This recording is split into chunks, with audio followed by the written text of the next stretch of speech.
welcome to Thurston County Board of County Commissioners agenda setting work session for Tuesday, February 9th, 2021.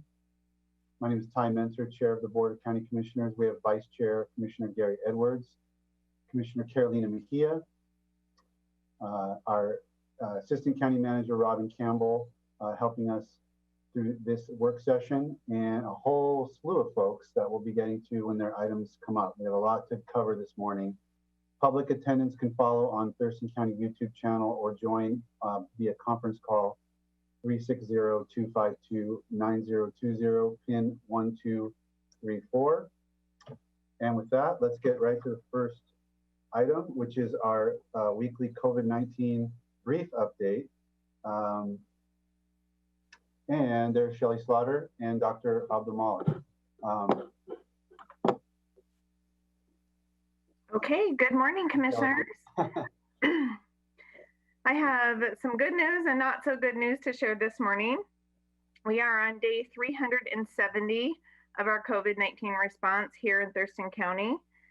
Washington state cases stand at 323,214 with 4,451 Washingtonians who have lost their lives since this pandemic began. Here in Thurston County, we're seeing a decline in cases as of late, so that is good news, with 6,670 cases in Thurston County residents since the beginning of the pandemic, and 63 people that have lost their lives. That puts our case rate on the Governor's Risk Assessment dashboard this morning at 109.9 per 100,000 over a 2-week time period. There have been 404 Thurston County residents hospitalized to date. And our hospitalization capacity is also improving.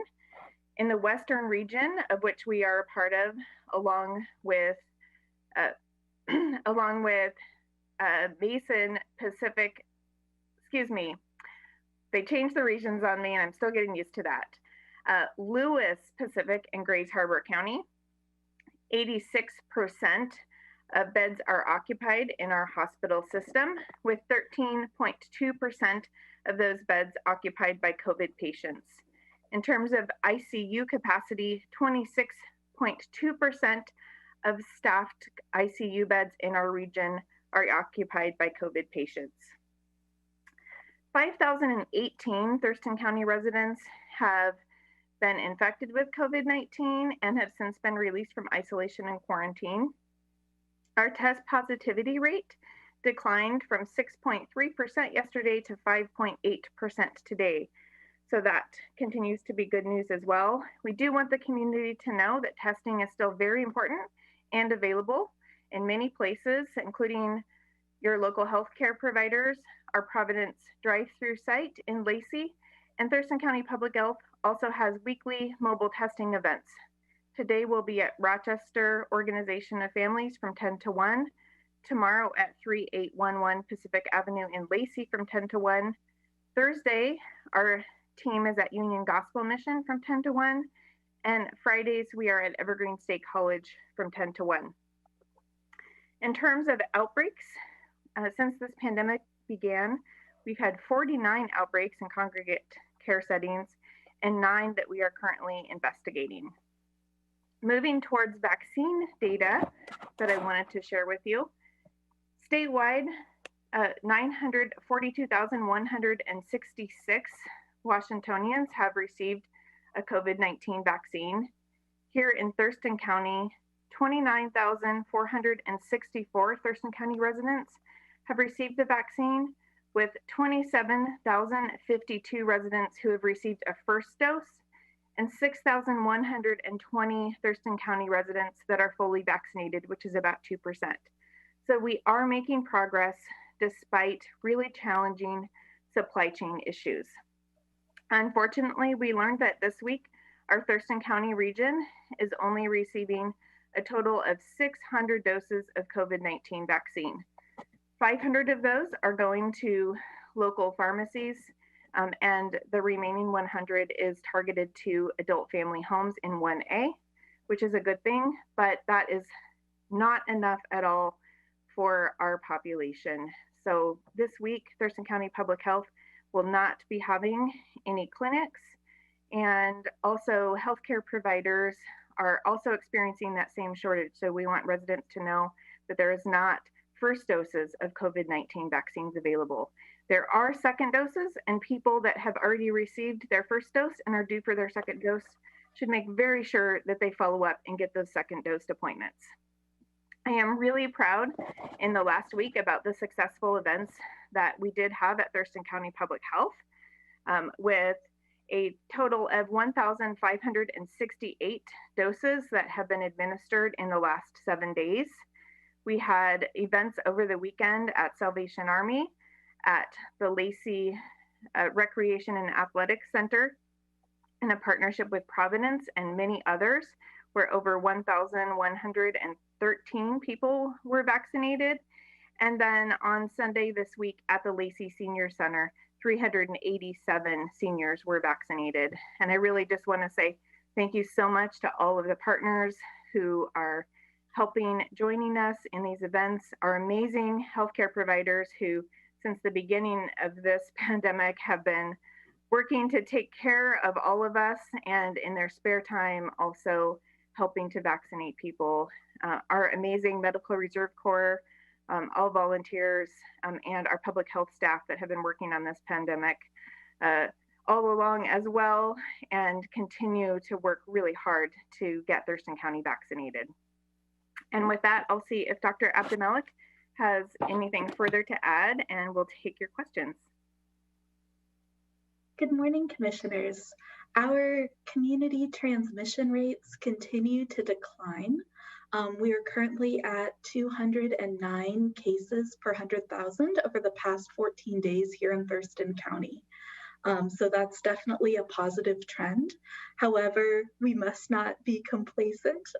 So I'm encouraging everyone to continue to do what we've been doing since the beginning. So masking when in public, maintaining 6 feet or more of physical distancing, when engaging with folks outside of your household and in public spaces.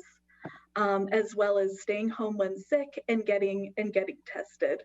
We've definitely had a few cases of people with even mild symptoms test positive for COVID-19. So if you have symptoms that are on the COVID-19 list of symptoms, please don't hesitate to get tested, because because it's so important, both for keeping yourself and your family safe, as well as keeping everyone who you might interact with out in public safe as well. So a lot going on, a lot of positive movements in terms of our county response, in terms of vaccination. This week, there is, as Director Slaughter said, there is a significant decrease in available vaccine.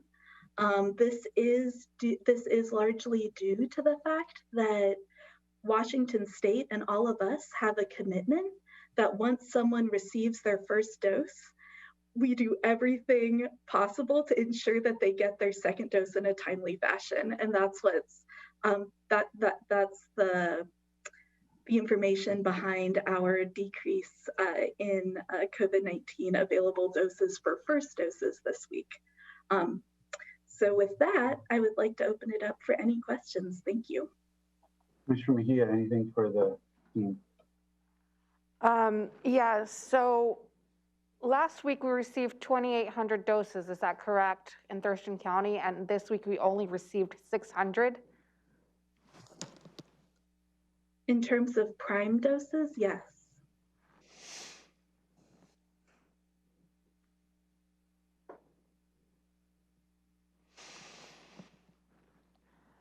That's all. Thank you. Commissioner Edwards, and then.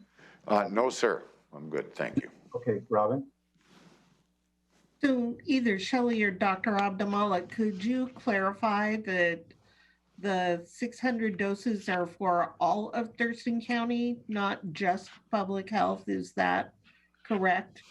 That's correct. That is correct. But those are just first doses that are available. the state has fulfilled the orders for second doses for our Thurston County providers as well. And how do people who are due for the second dose know that, how to get scheduled? How do they find out how to get scheduled for that? So each provider, once you get your first dose, they give you instructions. A lot of it is email based. So you receive an email to schedule that second dose. Because some folks don't have email, what we do as best practice is we schedule the same clinic in 4 weeks time for the second dose. And we also use we use phone calls as well to let people know and get them into those appointments. I saw the county treasurer's hand. Go ahead, Jeff. I'll recognize you. Thank you. And thank you for these weekly updates, Shelley and Dr. Abdamelek. They're very helpful. I'm just curious, and you may not have an exact answer for me. Once the supply chain kinks are worked out, what is our daily vaccination capacity?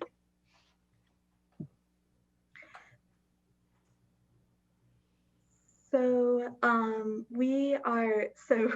in terms of what the state of Washington's goals are, the goal is to have 45,000 vaccinations per day across the state of Washington. We in Thurston County are building up to and have plans for. So if we have the supply, we have plans for well over 1,000 vaccinations a day. And that has to do with our planning phases and identifying sites that can safely accommodate folks. So that's South Puget Sound Community College and the fairgrounds being a big part of those large numbers, in addition to smaller sites and partnerships, helping, ensure that everyone gets vaccinated. Thank you. Dr. I just had one question. I kept missing the number, that number we keep, the cases per 100,000 over 2 weeks. What was that number now for our county? Based on today's data, it is 209. Okay, 209. That's okay. And it's 200 that I believe you've identified as a threshold for allowing high school, for example. The school districts would then be authorized or would be recommended or permitted or however, whatever the word is, by your recommendations to go ahead and like work through a hybrid model for high schools. Is that correct? Once the county got below 200? So based on the Washington State Department of Health guidance, in-person learning for high school students can resume at that 200 mark. What we have done in this county and is currently what we're planning to do again is to ensure that it's a sustained 200 cases per 100,000 over 14 days. So that it's not just a blip, but it actually is demonstrative of trends. So we would be looking at that over an incubation period. Once we hit that 200 mark, I will be making some recommendations to our schools. Okay, well, I just wanted to bring that out because it sounds like, I understand what you're saying, but we're trending in the right direction. We're close to that very key threshold. I know so many people had come to us with concerns about that, and high school in particular, and we're very close to getting across that finish line. So if people can buckle down and keep these trends going, it could be good news for us. Robin, I think you had a final comment. I didn't. It's back to the number of vaccinations that we received. It's very concerning that we received so few first doses for Thurston County. And Romero and I are recommending that we write a letter to the governor regarding distribution across the state. Because the number of doses that Washington State received as a state is no less this week than it was last week, and yet Thurston County received a significant number of less doses, as did many counties. So with your permission, we will draft a letter to the governor and CC our legislative delegation expressing our concern regarding the distribution calculations. Does the board support that drafting of a letter by the county manager? Yes, I have a comment on that. Go ahead, Commissioner Edwards. I don't know that that letter ought to be signed by the county manager. I think it ought to be signed by the Board of County Commissioners. Oh, absolutely. Yeah. Board, they would prepare a draft for our signature, is my understanding. Yes. Oh, okay, good. I'm with that. Thumbs up on that? Yeah, sounds good. I can't see your thumb. Yeah. Did You you see got it? 2 thumbs up over here in the All big right, room. thank you, Robin. Thank you, Shelley and Dr. A. Thank you. And thank you, Shelley, for working with me with the school districts yesterday. Let's move to item 2, homeless strategy update. Keely Marino's here. Go ahead, Keely.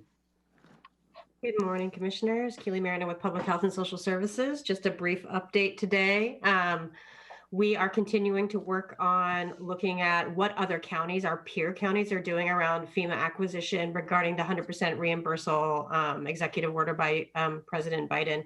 And we're still awaiting clarification on the statutes versus the executive order. So just letting you know that we're continuing to work on that.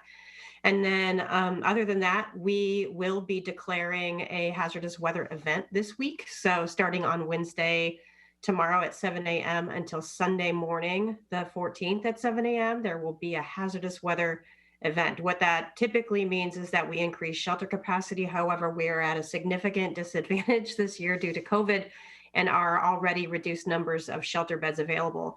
I am currently working with Meg Martin from Interfaith Works to see if she can stand up extra shelter beds in the upper floor of First Christian Church. That is not confirmed, but I am working with her on that. It is extremely difficult because we cannot have volunteers staff that facility, and the other shelters are also struggling with maintaining appropriate staffing levels. So we can't ask for extra support, but we're working on that and we'll continue to work on that. And an update will come out shortly about whether we're able to stand up extra shelter beds.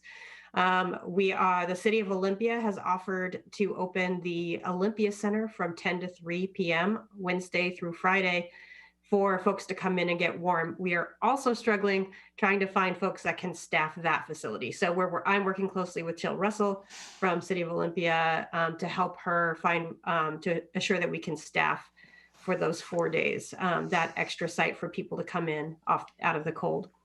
And then spoke with Partners in Prevention Education, who we contract with to provide shelter in place. And we have a separate contract with them specifically for hazardous weather response. And so they will be increasing the number of supplies that they are distributing out into the encampments this week, Tuesday through Friday, socks, hats, hand warmers, gloves, blankets, etc. So they will just be increasing that distribution. And that's what I have for you today. Thank you, Keely. Comments from the board or questions? So you mentioned you were working to increase shelter beds. By how many, Keely? Do we have a number on that? I don't have a number yet. I'm waiting to find out if Interfaith Works is able to increase their bed capacity tonight. So I can have that number by the end of the day. Okay, thank you. In the past, they were able to go up to 50, but that was pre-COVID. So I imagine it will be significantly less than that. Thank you. Anything, Commissioner Edwards? No, sir. Okay, I do not either. Thank you so much, Keely. All right, thank you. Okay, that brings us to item 3, review of the Board of County Commissioners agenda for this afternoon's meeting. And pull that out. We will convene at 2 p.m. Meeting will be called to order. Pledge of Allegiance to be led by Commissioner Mejia. We will review agenda, ask for approval, and board meeting minutes for January 26th. And then first major item is a presentation regarding Proclamation for African American History Month. Robin or Amy, anything to say about that? I know we reviewed it last week. We should be good to go, hopefully, on that. Right. Amy will be making this presentation. Is she in the boardroom? Yes, we have the one proclamation for this afternoon, and Thelma Jackson has been invited. She has been present in the past to accept this proclamation, and so we hope she'll be able to join us today. Okay, anything from the board on this? No, sir. Okay, No, sir. I hope Thelma can be there. She's always a really good guest to have. Next would be the opportunity for the public to address the board. And I think Ramiro indicated, and I've been notified by some community members that there will be significant public comment today, I believe, regarding the actions concerning the climate mitigation plan. I don't know if there's anything else, Robin, that you're aware of. Nothing that I'm aware of, Commissioner. Okay. Yeah, so I think we're going to be buckled up for quite a bit of public comment, is my understanding. Anything from the board? Additional topics? No, sir. No. Nope. Okay. County managers update. Anything there, Robin? Nope. I expect Ramiro will be back this afternoon, but I'm not aware of anything he has to report. Okay, very good. Then we have consent items, and short for this afternoon, we have 3A from the Treasurer's Office, write-offs of uncollectible personal property taxes. County Treasurer is here, but Robin, go ahead. Thank you. RCW 8456-240 requests the County Treasurer to submit to the Board of County Commissioners on the 1st February of each year information regarding the write-off of uncollectible personal property taxes.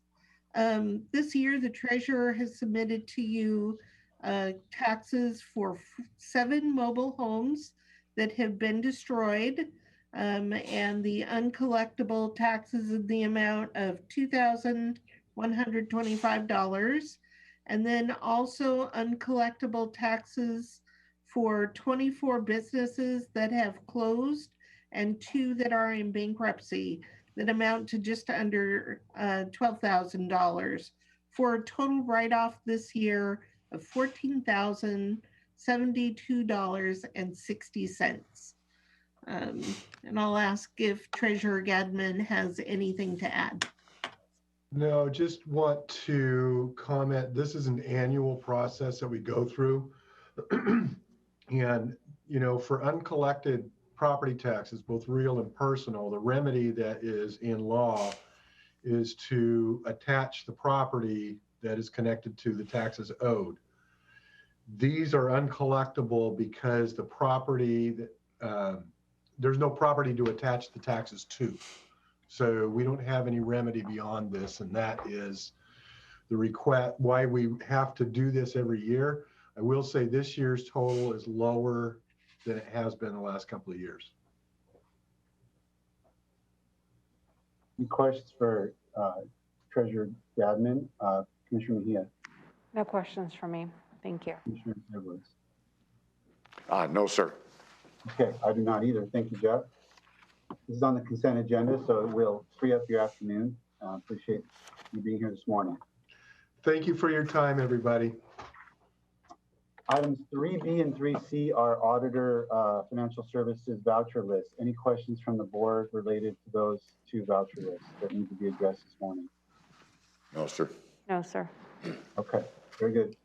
Department item number 4A, and it looks like we have. So we have our 3 climate related actions that we discussed last week as 4A, B, and C.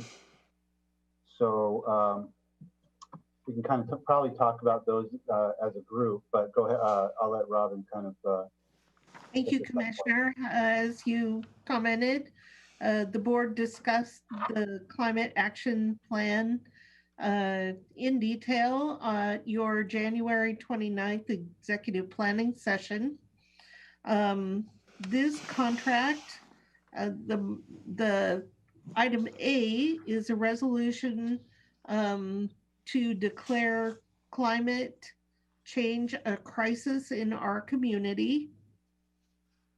Item B is the resolution that accepts the Thurston Climate Mitigation Plan and the supporting actions. And item C is an interlocal agreement that supports shared costs to continue to support the implementation of the action plan, and the costs are shared between Lacey, Olympia, Tumwater, and the county. In 2018, Thurston County began participating with the cities in creation of phase 1, where we determined what the targets were for climate mitigation in our county and came to an agreement with the cities on those targets. In phase 2, a plan was developed, including engaging the community in what should be in that plan on how to achieve the targets. And now we're ready to begin phase 3, where we implement the plan. And I will ask Chris Hawkins if he would like to add anything at this time. Thank you. Good morning, commissioners and Can't hear you very well, Chris. Oh, sorry. I hope my mic is working okay now. Is that all right? Is that better? Better. Okay. Still I can try it without the mic too. Better? Hello? Oh. We may, looks like I might be cutting out because of my internet connection. I'm sorry about that. Is it any better now? Yeah, you're freezing up visually, but we're hearing you better.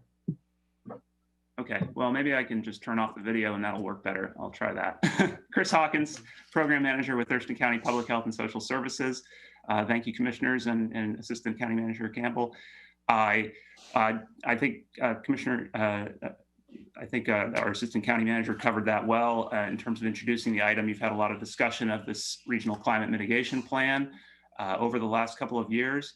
And it's now at a stage of we're trying to move into the implementation of that plan.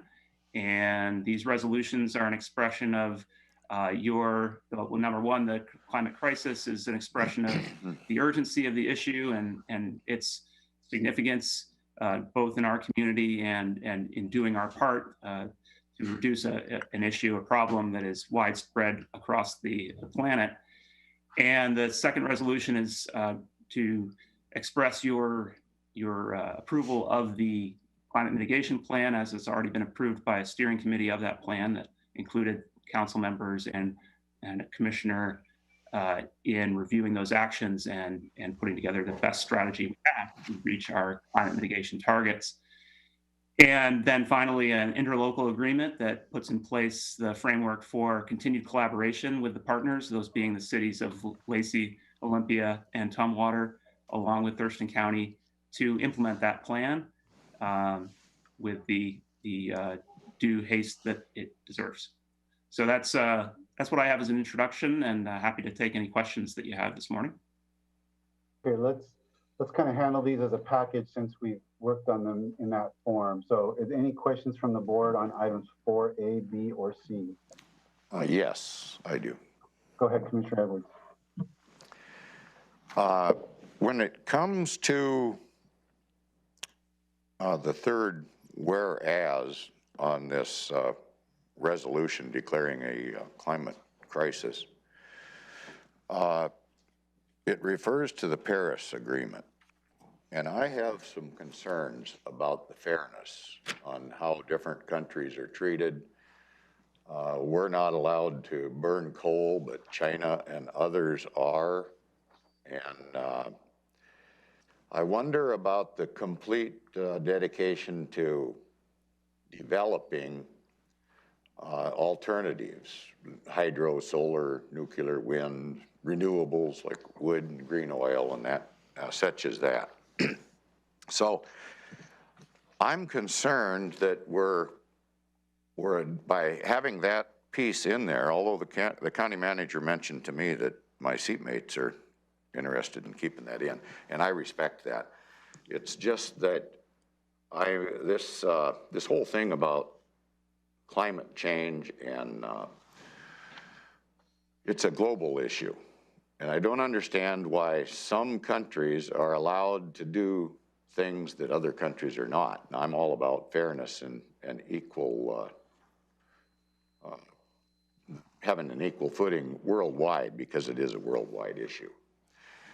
So, Chris, could you just let me know, maybe I've got some wires crossed here, but in my review of the Paris Climate Accord, it seems like we have a disparity of treatment there on some of the countries. Am I right about that? We're being told not to burn coal, but others are building coal plants. What can you comment on that to put my mind at ease on that issue? Well, I would have to say that I'm not as intimately familiar with the Paris Climate Agreement as I am with what we've worked on the local level on this.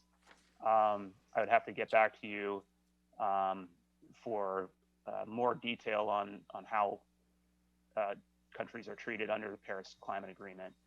I know that it is based on, the Paris Climate Agreement is based on the same science that says basically that we're trying to keep the climate from warming to more than 2 degrees centigrade on average across the planet.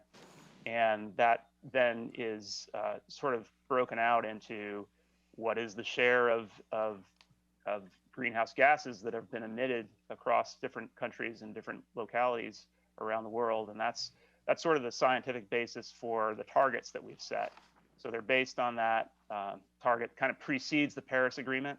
The Paris Agreement just sets a larger framework for how different countries are going to approach this. But really the targets are the important thing, and that's based on science that goes back much farther than the Paris Climate Agreement. I'd like to respond to that, Commissioner. The presence of this whereas is not us endorsing the Paris Climate Agreement. It's simply saying that because of the urgency of this, all these countries did that. It could be a terrible approach, but the point is, it's just kind of a recitation of what folks have done because of the crisis nature of it. And whether Paris Accord is good, bad, or indifferent, it's just a fact that 175 countries got together and adopted some accords. So it's really just a statement of fact. There's nothing in this whereas that says that this board is adopting or commenting on the value of the intricacies of that treaty.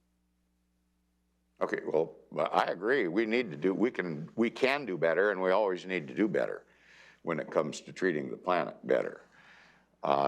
But I am very concerned about the fairness around the Paris Accord, letting our, I don't know if you want to call them enemies or not, our military surely don't get along very good, but we're allowing some, what they call third world countries, which I don't feel are third world countries, burn coal, and we're told not to, and that drives up the price of everything here in the United States and lets them have an upper hand. So anything that refers to that, in which it's not fair, I do have concerns about. So I was just wondering if Chris would have any more information on that. I know I've been involved in this as we've went along over the last couple of years, and I can tell you that things are changing, because when my family came here in the mid 1800s, the lake used to freeze over. Every year we cut ice off the lake to cool in ice houses. Well, that doesn't happen anymore. So I do recognize that we have an issue that we should work on. I'm just wondering about the fairness of that issue, that's all. Of that whereas. And I can see where there's a difference of opinion on that, sir. So, okay. That was my only question and comment about it. Commissioner Mejia, anything? No, I do not have anything. Okay, thank you, Chris. We'll see these items on this afternoon. Thank you, commissioners. Let's move to item 5, community planning and economic development. This is an item we reviewed at least twice. It's the 2021 Thurston County Heritage Grant Awards. And Robin, I'll let you introduce it and hopefully we can move quickly through this one. Thank you, Commissioner. So this item is for the approval of 9 projects in your 2021 Heritage Grant Program. These projects add up to $45,000. They are listed in the motion. Also, due to COVID, projects that had been awarded 2 in 2019 and 5 in 2020 were unable to be completed by the organizations that received the awards. And this motion will extend the time that those organizations have to complete the projects that were awarded in 2019 and 2020. You have reviewed this item on last week and at a briefing. Jeremy, I'm not going to make you recite stuff that you've gone over. I'm just going to ask the board for questions on this. We've covered this. Anything from Commissioner Mejia or Edward? No, from me. No, sir. And for the viewing public, we went over this quite a bit. Jeremy's done a good job on it. Thank you. Thank you, Jeremy. You'll be back this afternoon? Yes, sir. Thank you. Awesome. Thank you. Item 6, emergency services, Medic One Fire Agency, COVID-19 high probability unit contracts. This one probably merits some explanation given its clunky title.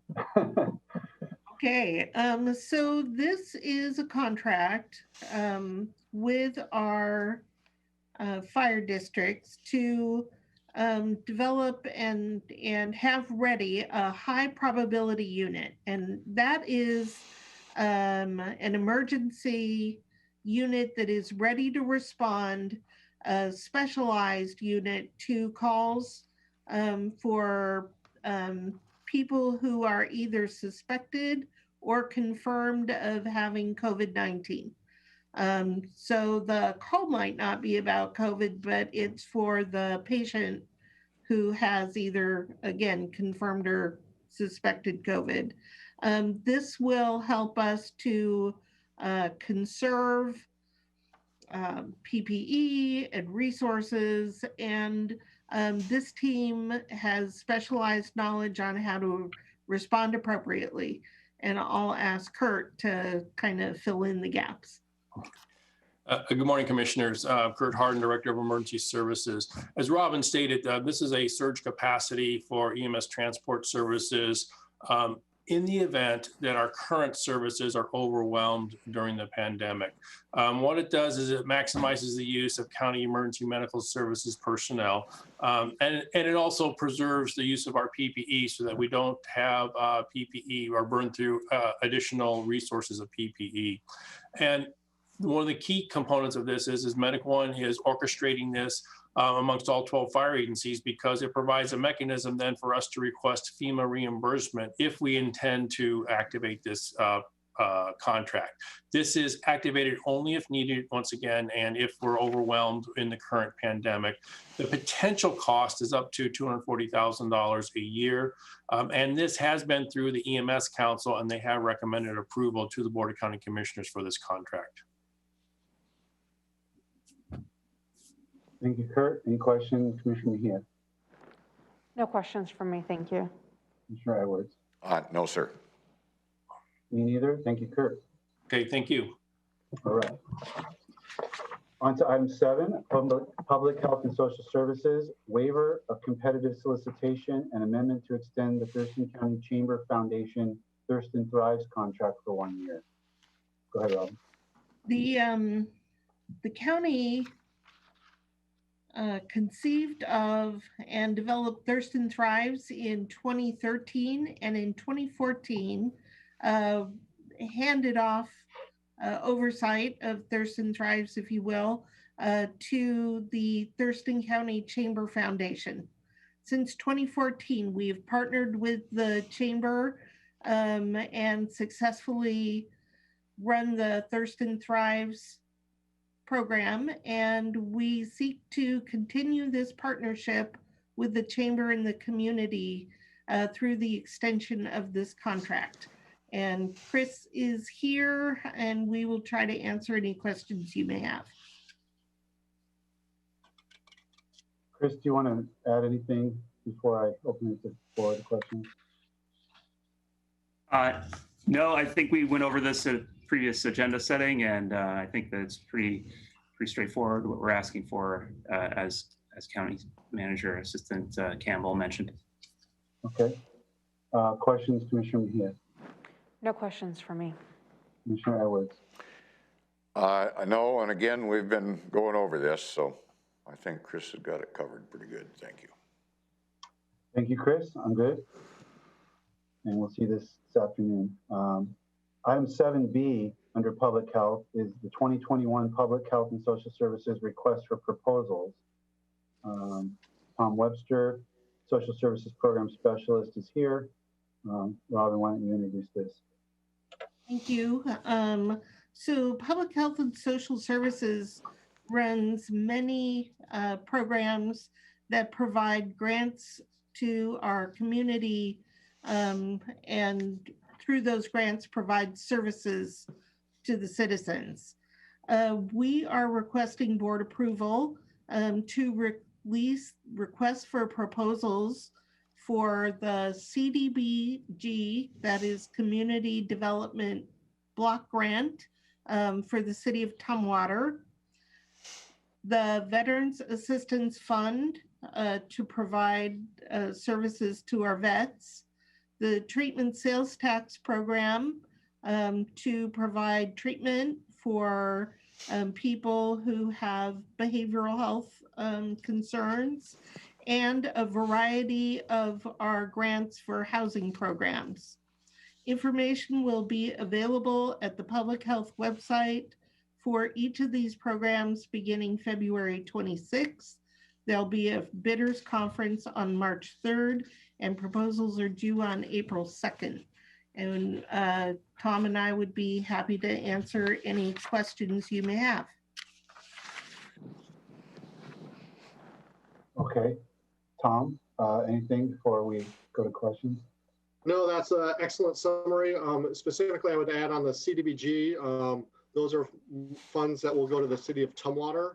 The city of Tumwater City Council will make those recommendations, but those will come back to this board for final approval. Everything else will be reviewed. The Regional Housing Council sees some of these funds, and then each fund has their own process for reviewing those applications and bringing them back to this board for final approval. Okay, Commissioner Mejia, any questions for Tom? No questions, thank you.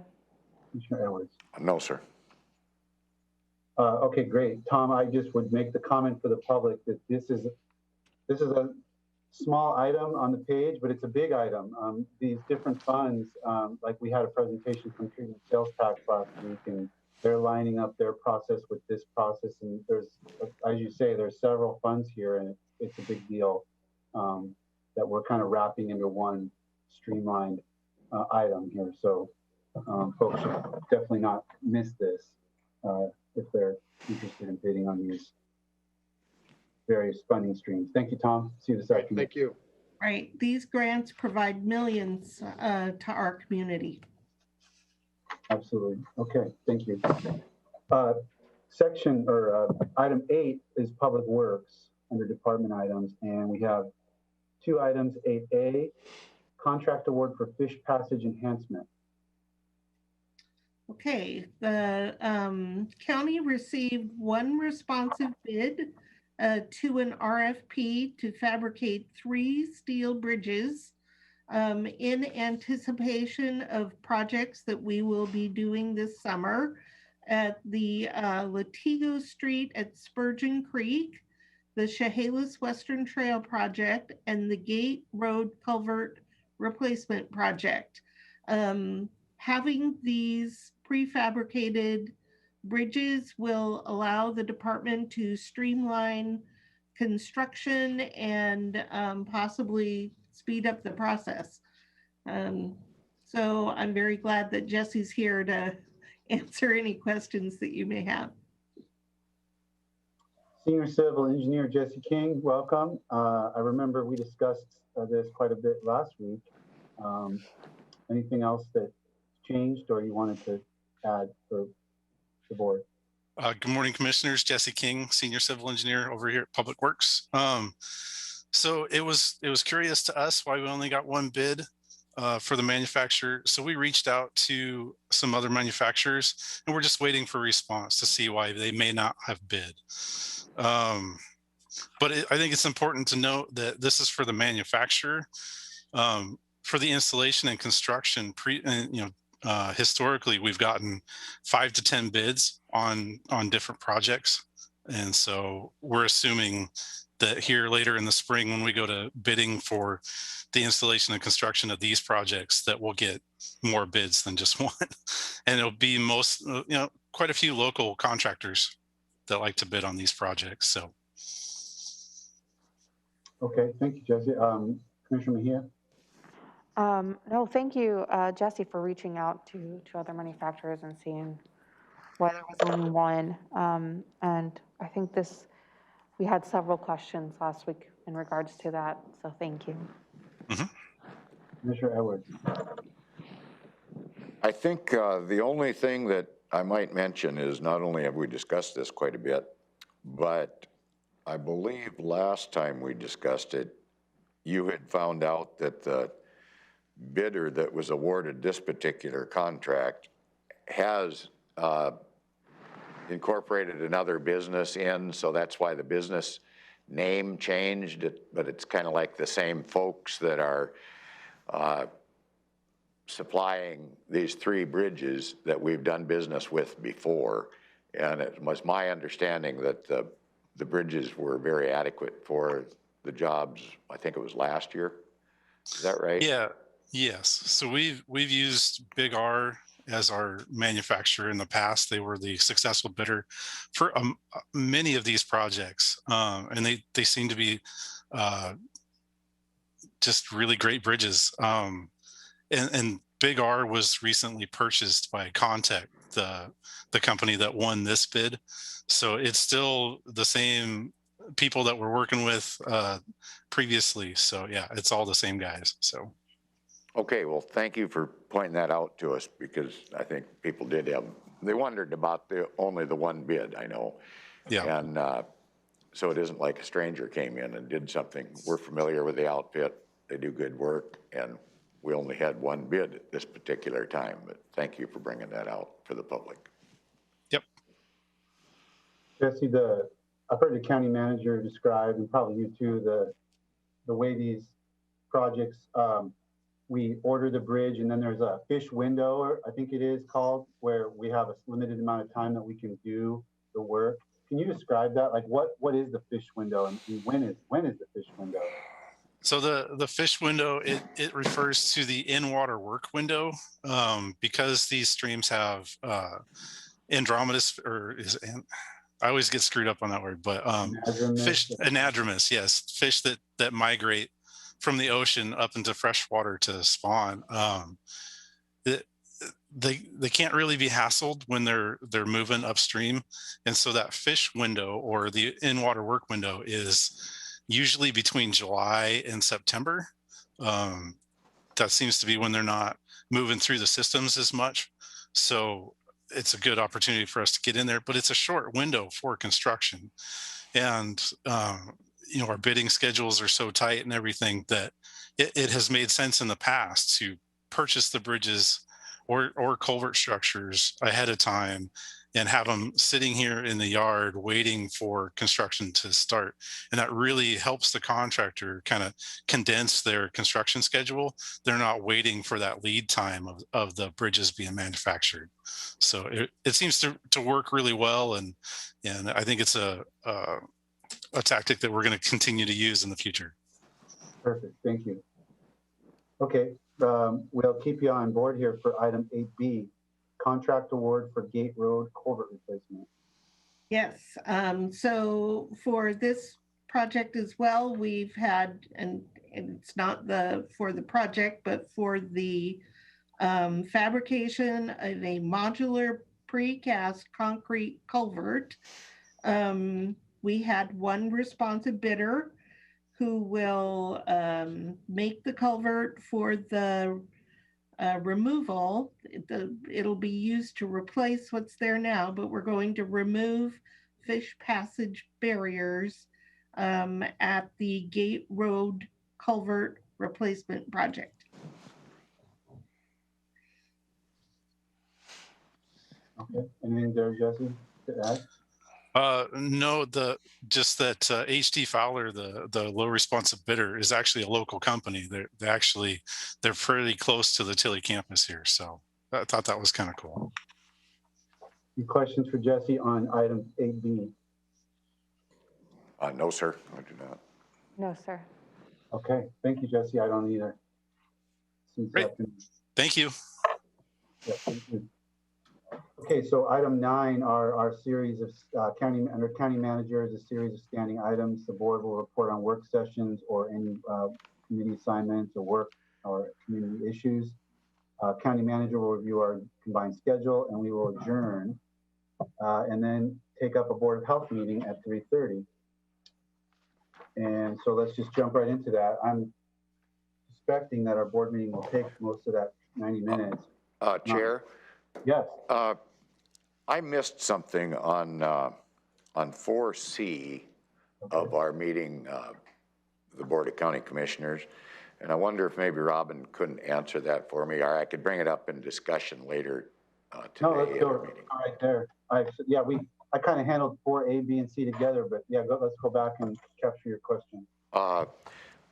Under 4C, it refers to any future amendments that do not change the dollar amount or duration of the agreement by more than 10%. Usually there's a dollar amount that we're referring to on that.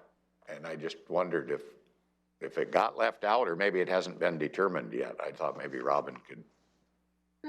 Let's see if I can look that up really quick, or perhaps Chris knows off the top how much this interlocal agreement is. Yeah, I can quickly address that. There is a range here of total county contribution for 2021, which is the span of time covered by this initial phase 3 interlocal agreement of the Thurston Climate Mitigation Plan. And that is basically a range from 44,000, just over 44,000 to up to just over 47,000, depending on the number of actual inter-party meetings that are happening during the course of 2021. So that's a choice that the parties can make during the year of whether they want to have a more of those meetings or keep that on the low end. So it's a range from 44 to 47,000 roughly. So if I understand correctly, the total Thurston County share of the cost of supporting the implementation phase is $47,000. And the 10% increase then would be less than $5,000. Yes, boiled down, that is correct. No, I'm fine with it. I just noticed that part was missing, and usually there's something there. So yeah, we can certainly put the Thurston County dollar amount into this motion. Just for the public's. We generally do. Yes. Okay, thank you for catching that, Commissioner. Okay, thank you, Commissioner. Then let's go to Board of Health. Um, That'll start at 3:30 or shortly thereafter if we run long on the board county commissioners meeting. The meeting will be called to order, agenda approved, and meeting minutes from January 12th will be considered from 2021. And then we will have our standing opportunity for the public to address the Board of Health. That's been a lengthy item of late. I don't know about today. We have Shelley Slaughter here, and I'll just walk through this with you, Shelley. The opportunity of the public to address the Board of Health, anything, the vaccines probably might be on people's minds, or schools has been, I don't know what we'll get today. I'm not aware of any specific guests that have notified us that they'd be attending, but I do know that the public has a lot of questions and concerns about vaccines, and continues to also want to address the board about schools. Mm-hmm. Okay, so just all of that introductory matter, anything from the board? No, sir. No. Okay. No, sir. Then we'll get into department item 2, which is vector response. And Sammy and described that, I think, last week, what that means, and specifically pest and rodent management. Shelley, I'll turn this to you. Thank you so much, Mr. Chair. Sammy Berg is joining us on the Zoom this morning and has prepared a PowerPoint, which you should have in your packet, and I will turn it over to him if he has anything he would like to cover with you. Sammy?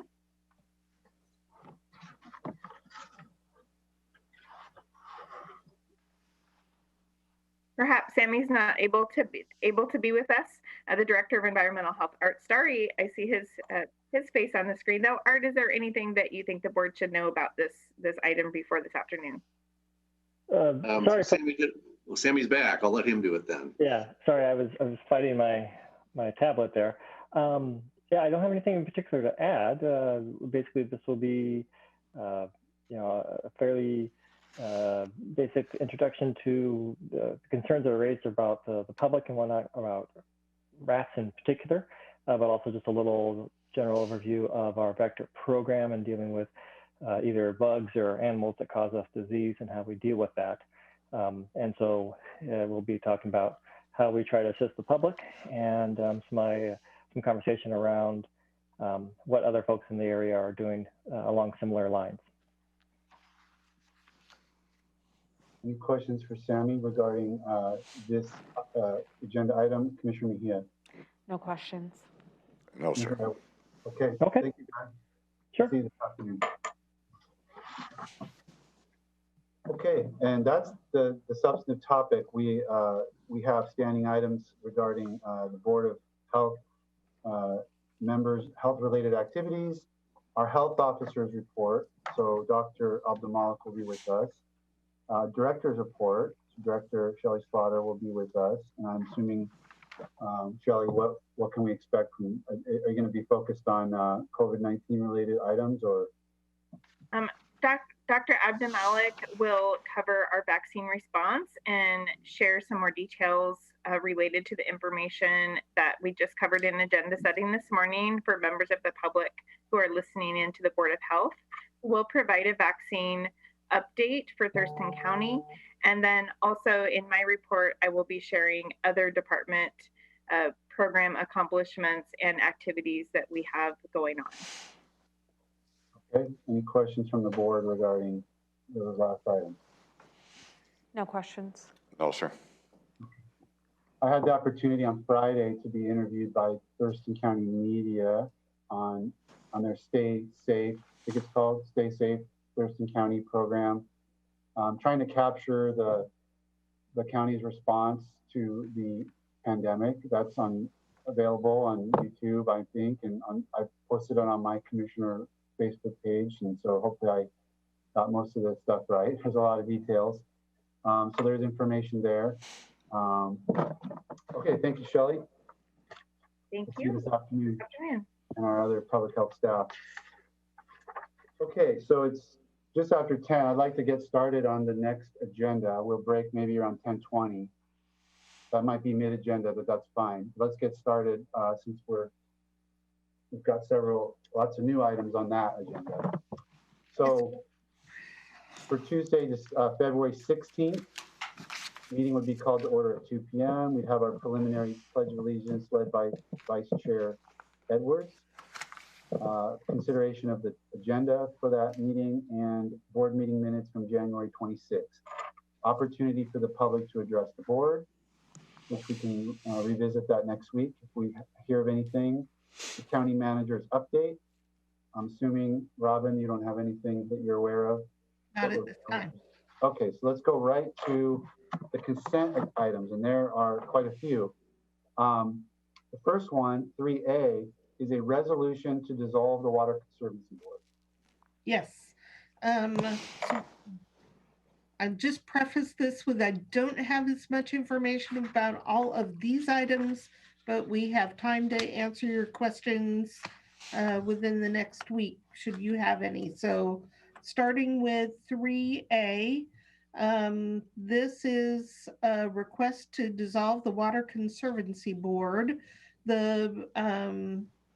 The county received a letter from the last remaining member of the Water Conservancy Board requesting that it be dissolved. It has not been active since 2018.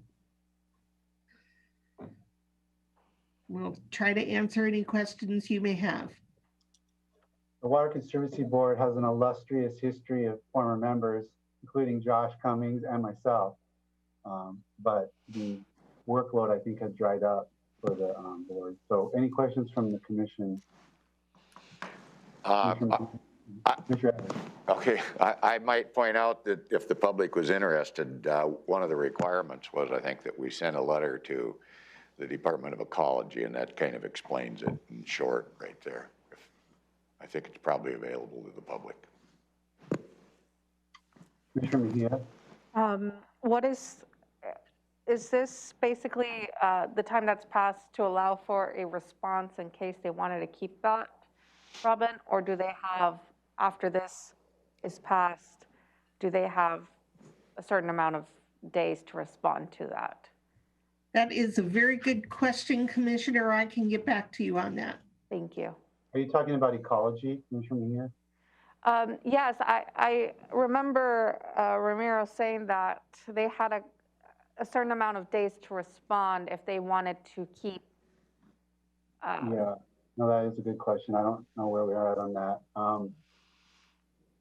And just for the public, the Water Conservancy Board is not an advisory board to the Board of County Commissioners like so many of our other boards and commissions. It does, it was formed to kind of deal with a backlog at the Department of Ecology of water rights transfers. And it basically trains citizens in water law and let them do not new rights, but transfers or tweaks to water rights certificates in order to kind of get those things processed more quickly. So some regions have really taken great use of it because they just have a ton of these. In Thurston County, we've had a couple of bursts. There was a burst at the brewery and a burst when at McAllister Springs when Olympia was changing around its water rights. So it's had flurries of activities over the years, but in recent years, it just hasn't had many applicants. Anyway, that's a great question, and county manager can report back on that for us next week. Chair. Okay, let's go to 3B, Central Services. Chair. Oh, yeah. The clerk. Hey, this is Amy Davis, clerk of the board. I have the proposed letter here for the 16th that states the dissolution of the WCB will take place on February 16th, 2021 by resolution unless there are objections to this action. If no objections are filed within 30 days of adoption, the resolution will become effective. Okay, it will be 30 days after the 30 days after. Okay, thank you. Resolution. Thank you, Amy. And then we have the issue, just the last piece on that, we did have an issue about their remaining bank balance. I assume that got worked out. There was a few $1,000s left and they needed to figure out where that money was supposed to go once we dissolve it. And I think that's been resolved, but if not, that's something for Ramiro to report to the board on maybe next week. Okay. Item 3B is Central Services, agreement for Sourcewell fuel card contract.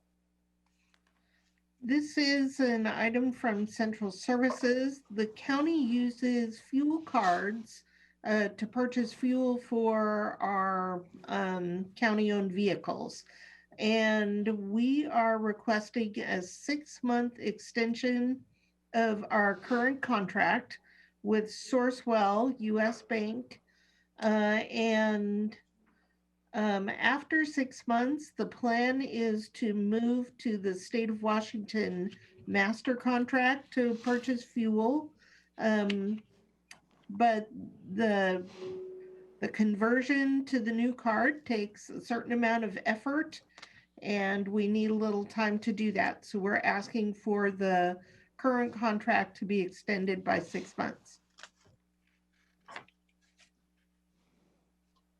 Okay, and Bruce Rorbaugh, did I say your name correctly? Rorbaugh? Rorbaugh. Yeah. Okay, our fleet services manager is here. Anything to add there, Bruce? No, I don't have anything to add. Okay, any questions from the board? No, sir. No, sir. Okay, thank you, Bruce. I do not have any questions. Consent item 3C is the assessor's office resolution to reclassify position in the county pay and classification pay plan. So this is an item from the assessor requesting the reclass of a position downwards from a senior appraiser to an appraiser assistant. As you know, Assessor Drew does a very good job of managing his office, and part of his management strategy is to bring in new appraisers at a lower level, get them trained and have some experience, and then promote to a senior level. So this is reclassing the senior to an appraiser assistant for a currently vacant position. Any question, Commissioner Mejia?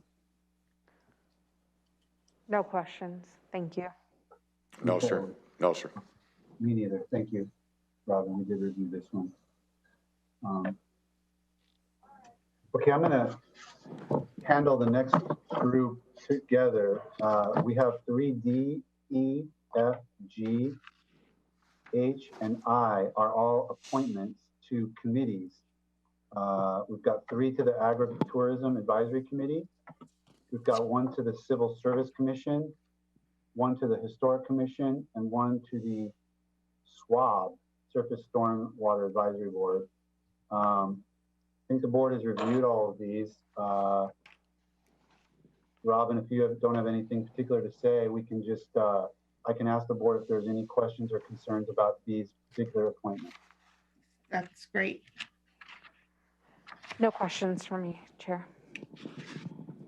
Commissioner Edwards? I guess I thought we were doing something on one of the treatment sale tax. Is that on here on appointments? No, we will review that item during advisory boards and commissions. Okay. With Carrie Hennon. Okay, good.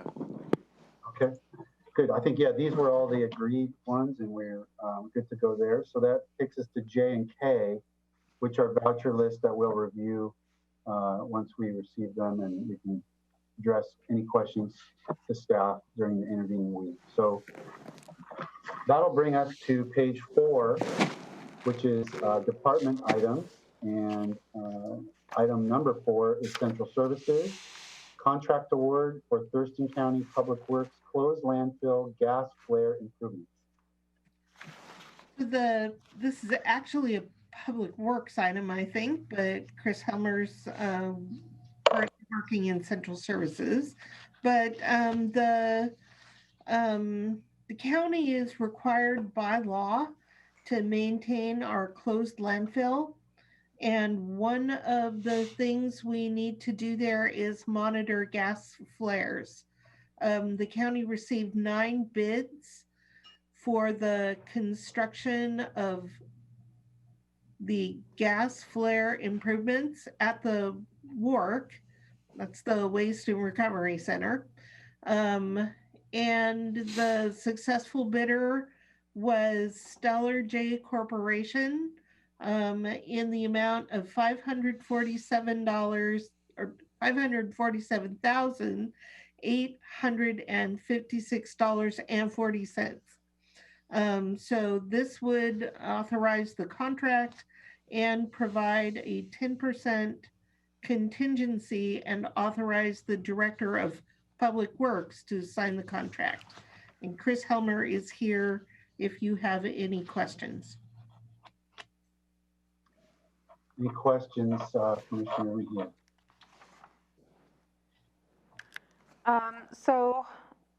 For the Stellar Jet Corporation, usually it says the location of where the firm is from.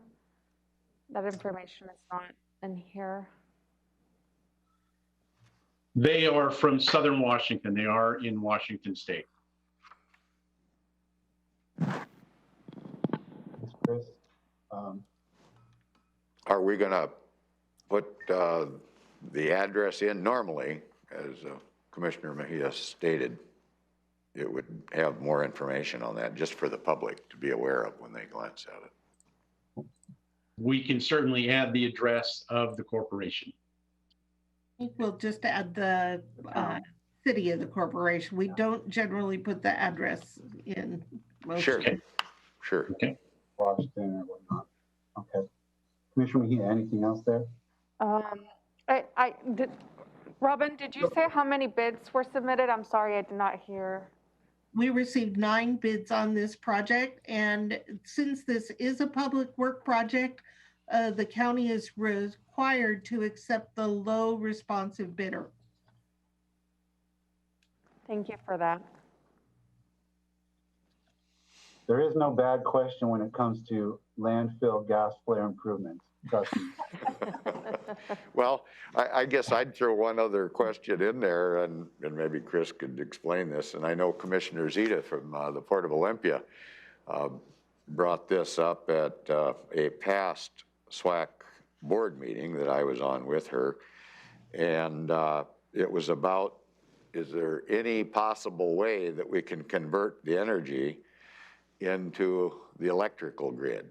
And Chris, I don't know how knowledgeable you are on that, but I was always told by staff that it just wasn't a quantity enough to make it feasible. So that's right. So what we did is, as part of the design process, we explored the idea of using this to co-generate electrical power from the gases. And we went into some fairly painful detail related to this because we wanted to have enough information for everybody to digest. And the volume of the gas is too low, and the pressure of the gas is too low.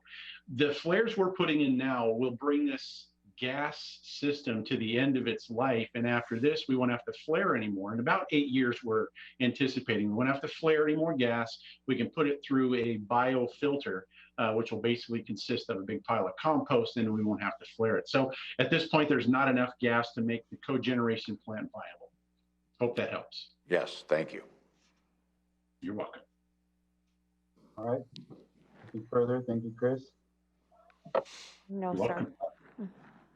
I think we have time for another couple items here. CPED is item 5, and we have the 3 items that the board handled at or addressed at a briefing together. And these are setting public hearings on development code docket items. We have Andrew Bond here, and 5A is development code docket CR4 Johnson Smokehouse. So this item would set a public hearing for the board to take comments from the community regarding the changes in Thurston County Development Code, specifically for Johnson Smokehouse. The public hearing would be set for March 16th at 3 o'clock or immediately following the Tuesday afternoon board meeting on that date. And Andrew is here to answer any questions that you may have. You have reviewed this in detail. I believe the Planning Commission has already held public hearing on this item and the following too. But if you have questions, we'd be happy to answer them. Anything from the board? I guess I do have one question of Andrew, and that is, Robin said something about specifically too, but doesn't this address others that may be interested in this type of business? That is correct. The application is a citizen-initiated request, but it would apply to the entire county.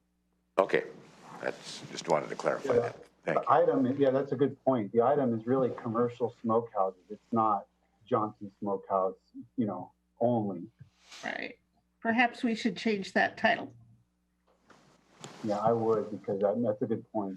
Commissioner Mejia, anything? No, thank you. Okay.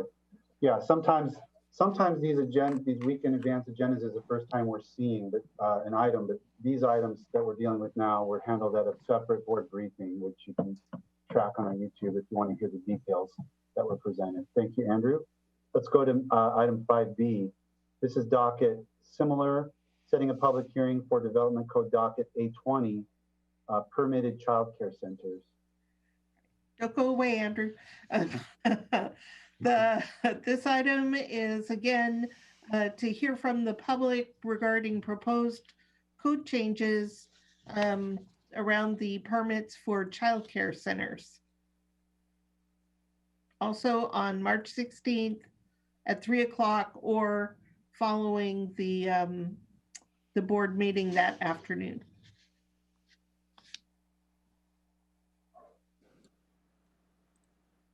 Anything from the board for Andrew regarding this item? No, sir. I guess I would comment that this has kind of been a long time coming because childcare is a big issue to our community and our young professionals. So hopefully this is going to make things a little easier for those folks in general. I guess I'd just let it go at that. Okay, I don't have anything, so thank you on that. And we'll finish off here before the break with item 5C, which is a similar development code docket CR1 Cascade Resorts. This is another one where it's really about a more general policy. But why don't you describe that, or Robin or Andrew? So this is again setting a public hearing regarding changes to Thurston County Development Code. And I will ask Andrew to describe exactly what this code is regarding. This code more or less creates a new category within the special use chapter for resorts and retreats that are over 100 acres. And so the applicant, Cascade Resorts, owns a parcel that is over 100 acres. And currently the code prohibits any sort of expansion or building of new buildings because the site exceeds what is allowed currently. And so we will be creating a subsection that will address specifically resorts and retreats over 100 acres, and any resorts and retreats within the RRR 1 to 5 within Thurston County would be permitted to follow suit if this were to be adopted. Thank you, Andrew. So we will change this title to, instead of Cascade Resorts, it will say Resorts and Retreats. Over 100 acres. Okay. Over 100 acres. It will also change that in the motion. And any questions on that? No, sir. No, thank you.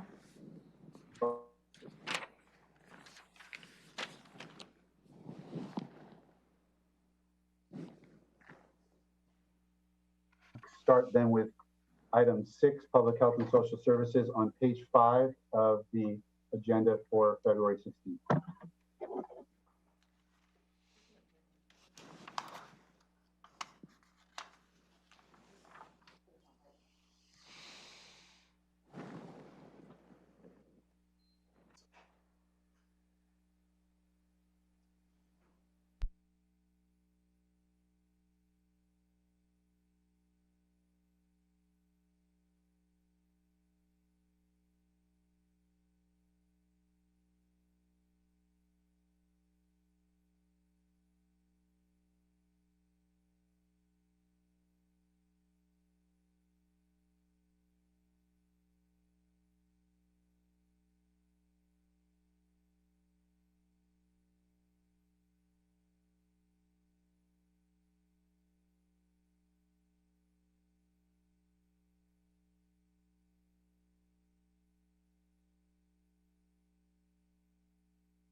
We're on. Go ahead. Okay, very good. Welcome back to the Thurston County Board of County Commissioners agenda setting work session for February 16th, 2021. And we're picking up with our agenda. It's actually item 5. We're in the middle of item 5 on today's agenda, and it is a review of next week's board agenda. And we're on page 5, item 6 of that agenda, which is Public Health and Social Services. The item is contract with Community Action Council of Lewis, Mason, and Thurston counties for rent and utility assistance. Yes, Commissioners, thank you. As you know, the county recently received approximately $8.7 million from U.S. Treasury as part of the most recent COVID Relief Act. This money can be used only for rent and utility assistance to citizens who have been impacted by COVID-19 response. The county is proposing to partner with the Community Action Council to deliver these services to the citizens in our community. The Community Action Council is uniquely qualified, and they have vast experience running these programs. It's a large part of what they have been doing for many, many years, and they are extremely familiar with federal requirements around federal grant monies and what they need to do to ensure the county is able to respond to audits and questions about how the funding is used, and to efficiently get the money into the hands of the landlords and the utility company. The contract award would be for $8,609,392. The Director of Public Health and Social Services would sign the contract. We do not anticipate a 10% increase in the contract unless we are so fortunate as to get additional money.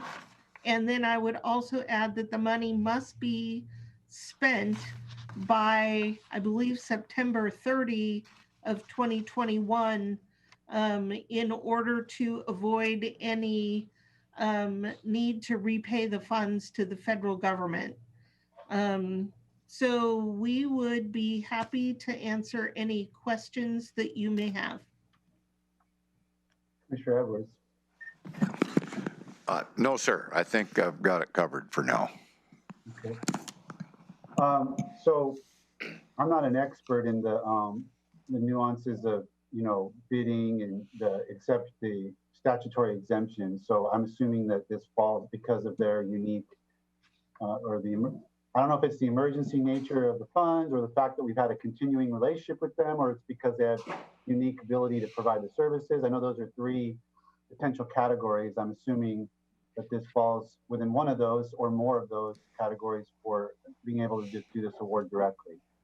This falls within all of those categories, but we'll be, believe we're going to amend a current contract. John, is that how we're going to run this, or are we going to do a new one? This will be a new contract. The previous contract they had was with state because it's a different source of money. We will be doing a new contract, and there are slightly different rules around who can access this money. So it will be a new contract. Okay, so it is not subject to bidding requirements, though, because it is professional services. And again, the council has vast experience in managing this type of money for this exact type of program. So we want to tap into that expertise. And one of the nuances in this particular grant award is that the county is required to ensure that there is no duplication of programs. And that for that purpose, our internal auditor has advised us to run all of the money through a single contractor. Tom, you said that the previous program was funded through state money and this is funded through federal money. Is that correct? So the previous, the ERAP, the eviction rent assistance, did come through the Department of Commerce. That was CARES money, so it was a flow down through CARES money. This is directly from the Department of Treasury. So the previous money was also federal, but through the states, and it had different set of rules that came with it, and it was not administered directly by Treasury Department. Right. Okay, and are we going to call this program ERAP as well, or are we not calling it that because it's coming direct, not coming through Commerce?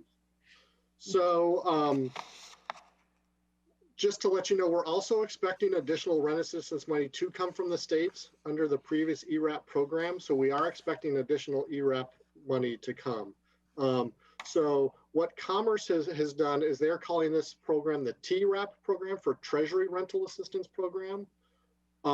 Because we're going to have multiple sources of funds, I think from the county's point of view, we're going to market it just as the county has rental assistance money available. That's another reason for CAC to be a sole provider, is they can work with folks to see what resource they qualify for, because we may have 2 or 3 different rental assistance pots of money, all with different sets of rules. You know, basically, 90% the same, but, small differences between what can be allowed. So having one provider work with those funds, identify what people can use, and then, as Robinson, make sure there's no duplication of benefit, because that's an important facet of these funds. So we're going to start calling it our rental assistance program, but we'll have a component of ERAP, state money, and TRAP, which is the Treasury rental assistance money. Right. I have a question. And so last I heard this was for rental and utilities. Is that still correct, or did it change? That is still correct. So for the Treasury money, it can be used for both rent and utility assistance. And do we know specifically what kind of utilities? Does it include broadband, cell phone access, any of that, or just electricity and water? So right now, the initial guidance from the Department of Treasury was that these funds, that internet access and broadband was not included. However, Treasury has rescinded the guidance that was issued under the previous presidential administration. The guidance that we have was issued on January 19th. Advocates have pushed back on some of that guidance. Treasury has said that they're going to be reissuing new guidance. And I know some of the feedback Treasury did receive was around kind of definitions of utility assistance and some of these factors. So we're really waiting for the new guidance from Treasury to come out on the details of what is allowed and not allowed. Thank you. And how can community members who want to access this, how can they, do they just get in touch with the Community Action Council? Yes, so once we have that final Treasury guidance and we're able to kind of issue this contract with CAC, through their website, they have a scheduling application that folks can schedule online, or they can call their office to schedule to appointment. We're also working with CAC to make sure they do a lot of outreach with other providers, and so their connections. I know they're reaching out and had conversations with Cielo. They work with Innovations for Social Human Trafficking. We're making sure they're connected with other providers, so providers can ensure that their clients have access to these funds. So we are working with CAC to make sure that they're setting up systems that are easy for folks to access, and they're connecting with other providers. So we will be working with them on that. Great, thank you. Okay, TRAP, ERAP, CAC, it's a foreign language, but it makes a lot of sense to have this all coordinated through one place so that the public doesn't have to worry about those nuances, and we can make sure the money's not, like you say, not being duplicated, no abuse, and the money's getting out efficiently to the right people under the right program. So. Right. And with this particular vendor, the Community Action Council, they will be able to work with us on flexibility, because as we experience with the coronavirus relief funds, the federal guidance changes on a regular basis. We need to be ready to twist and turn along with the federal rules. So it's important to have a partner who's able to do that with us. Well, maybe just one quick follow-up. Does that, under utilities, does that take care of heat for individuals as well? Yes. Yeah, so Okay. it's primarily for heat, water, electric. Yeah, okay. Yeah. Yeah. Thank you. Cable was the big Sticker, yeah. Yeah. Okay, very good. Thank you, Tom. That's Thank you. great news for the community, actually. That's exciting. We knew that was coming, but to see it, see the number, the dollars, and the structure behind it is good. Okay, Right. so 6B is next. That is contract with Catholic Community Services Southwest for emergency shelter services for veterans. And Mark Moffitt, our community program manager at Public Health, is here. So I'll start. So we have for I think many years contracted with Catholic Community Services for beds at the Drexel House Emergency Shelter to reserve beds for our veterans. This contract would be for 964 bed nights at $45 a night through the end of 2021. It would reserve 2 or 3 beds every night for our veterans out of a total of 16 beds at Drexel House. And this motion would authorize our Public Health and Social Services Director to sign the contract and any amendments not exceeding 10%. And with this, Mark, perhaps you can tell us, does the funding for this contract come from the Veteran Assistance Fund? Yes, Robin, it does come from the Veteran Assistance Fund through the county property tax. Thank you. Be happy to answer any questions of the board. Questions for Mark and or Robin, Commissioner Mejia? No, sir. No, sir. Okay, great. Thank you. I don't either. Thanks, Mark. Item 6C is Thurston County Criminal Justice Treatment Account Plan. Carrie Hennon, Program Manager, present. Robin, what is this one about? So the state of Washington awards funding to the county under the Criminal Justice Treatment Account. And the law requires the county to form a committee who will agree on a plan of how to spend the money. The committee consists of Superior Court, a drug court, public defense, a prosecuting attorney, and the sheriff's office. And the county is going to receive an allocation from the state of $371,177 this year. There are 8 uses outlined in the plan that is submitted to the board for approval. Those uses are substance use disorder assessments, treatment and services for participants in drug court, parenting classes for qualified individuals, mental health and veteran court participant services. The 5th is medication assisted treatment for inmates at the jail who are suffering from opioid disorder. 6 is housing case management. 7 is domestic violence treatment. And the 8th service provides services for pre-trial defendants. And Carrie, do you have anything to add? Good morning, Carrie Hennon, Public Health and Social Services. So criminal justice treatment account, the board approved our revised plan back in August. We're now revising our revised plan as we learn more. I will say CJTA has had sort of its ups and downs in terms of we've gotten more funding, we've gotten less funding. we've needed to kind of try to be nimble and shift. So here we are about halfway through, a little more than halfway through the state fiscal year. We are anticipating, we are on track to underspend, and we don't want to underspend. So we are adding some new uses to our plan. And then the next item on your agenda relates to kind of implementing, shifting some funds around to implement a piece of that.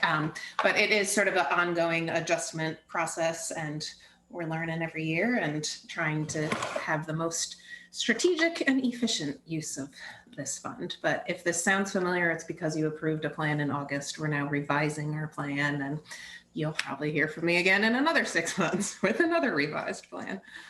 Trying to use every dollar. Correct. Questions from the board? No questions for me. No, sir. So Carrie, I think you're saying this, but I just want to spell it out. This proposed revised plan is the product of your work group that Robin described. So it's got the thumbs up from sheriff, prosecutor, yes, all those identified parties. Okay. Yes, and that group is formally required by the statute. It lays out exactly who needs to convene to talk about the allocation of these funds. So they met, they have all given the thumbs up. And now we're bringing it to you. Okay. So it looks like we're good then on 6C, and you said 6D is a related item?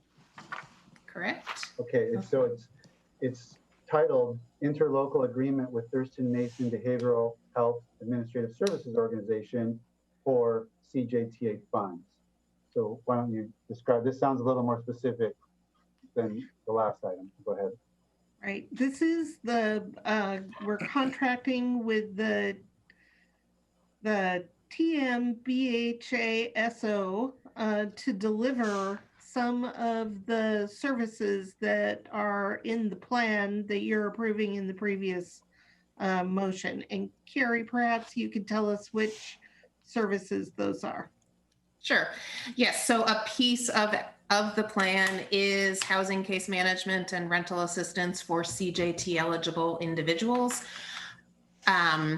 So there is an existing, putting my other hat on, there is an existing treatment sales tax funded program that provides housing case management and rental assistance to TST eligible individuals.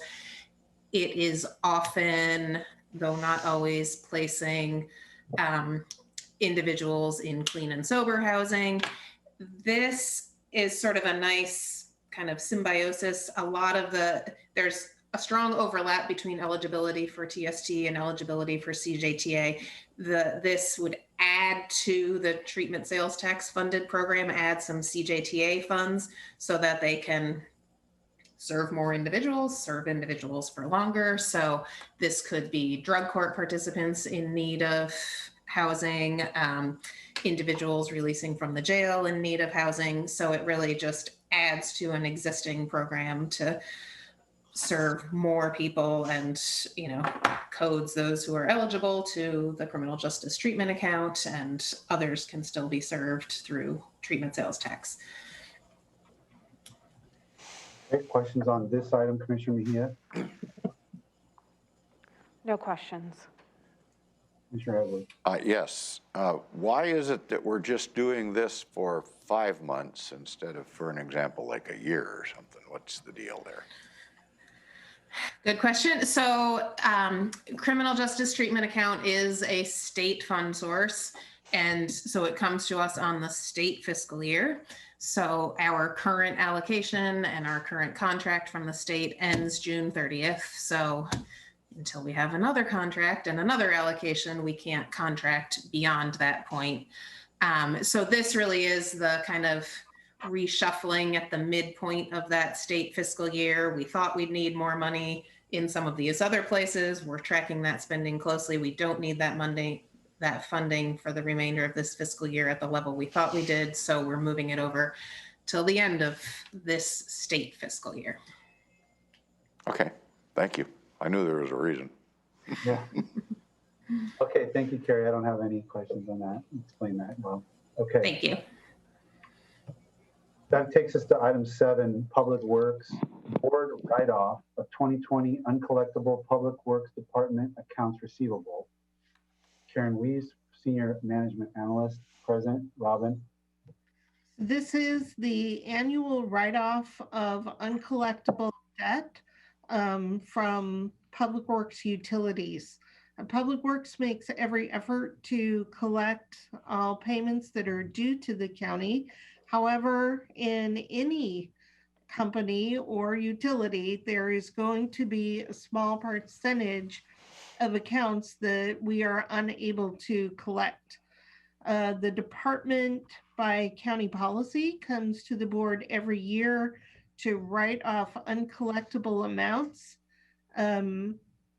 This year, 2020, there were receipts for solid waste utilities of over $27 million, and you're being asked to write off $2,832.56, less than 0.1% of Public Works collections, which I would say is an excellent collection rate. I would also mention that in 2020, in accordance with the executive orders, no accounts are currently considered uncollectible. These are bad debts from prior years.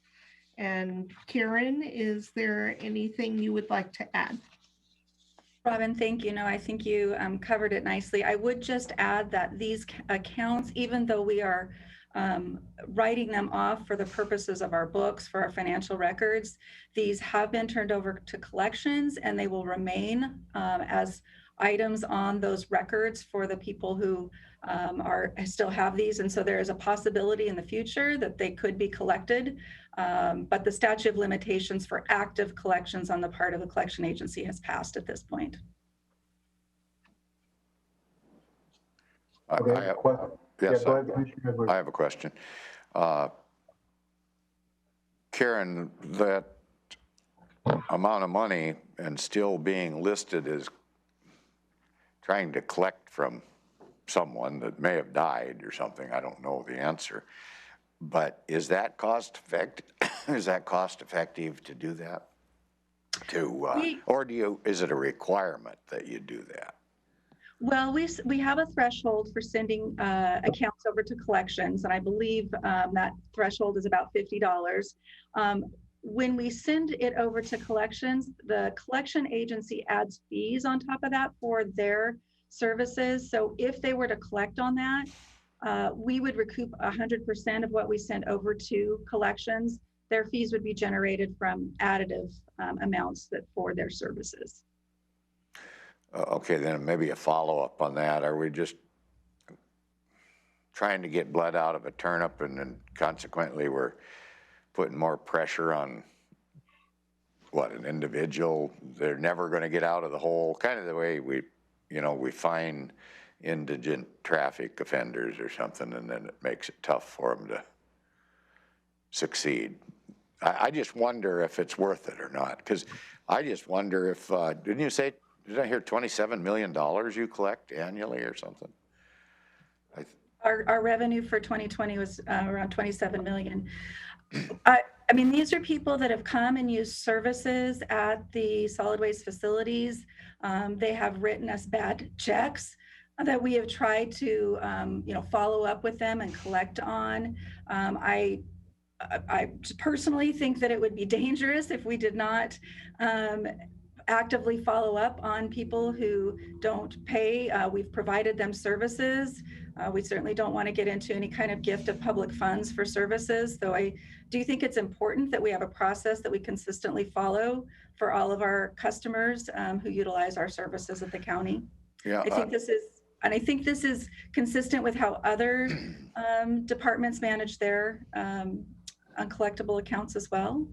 No, I can't argue that point. I think you're right on, and I want to thank you for an excellent job. Looks to me like it's more like 1/100 of 1% or something of what you're referring to here. So, great job on your team's part on that. Thank you. Thank you. Commissioner Mejia, anything? No questions for me. Thank you. I do not have any either. Thank you, Karen. Thank you. Okay, that takes us to item 8, which is our standing items, and we will be adjourned. And that concludes item 5 on today's agenda, which is a review of February 16th, bringing us to item 6, proclamations and war. Good morning, Amy Davis, Clerk of the Board. The only proclamation included is for this afternoon to proclaim February as African American History Month. And again, the proclamation schedule is attached as well. Okay, so we've got, after today, we've got a break until April, so we'll have time to review those future proclamations. Any questions for Amy? No, sir. No, sir. Okay, thank you, Amy. Let's move to item 7, advisory boards and commissions. Again, with Amy Davis, Clerk of the Board.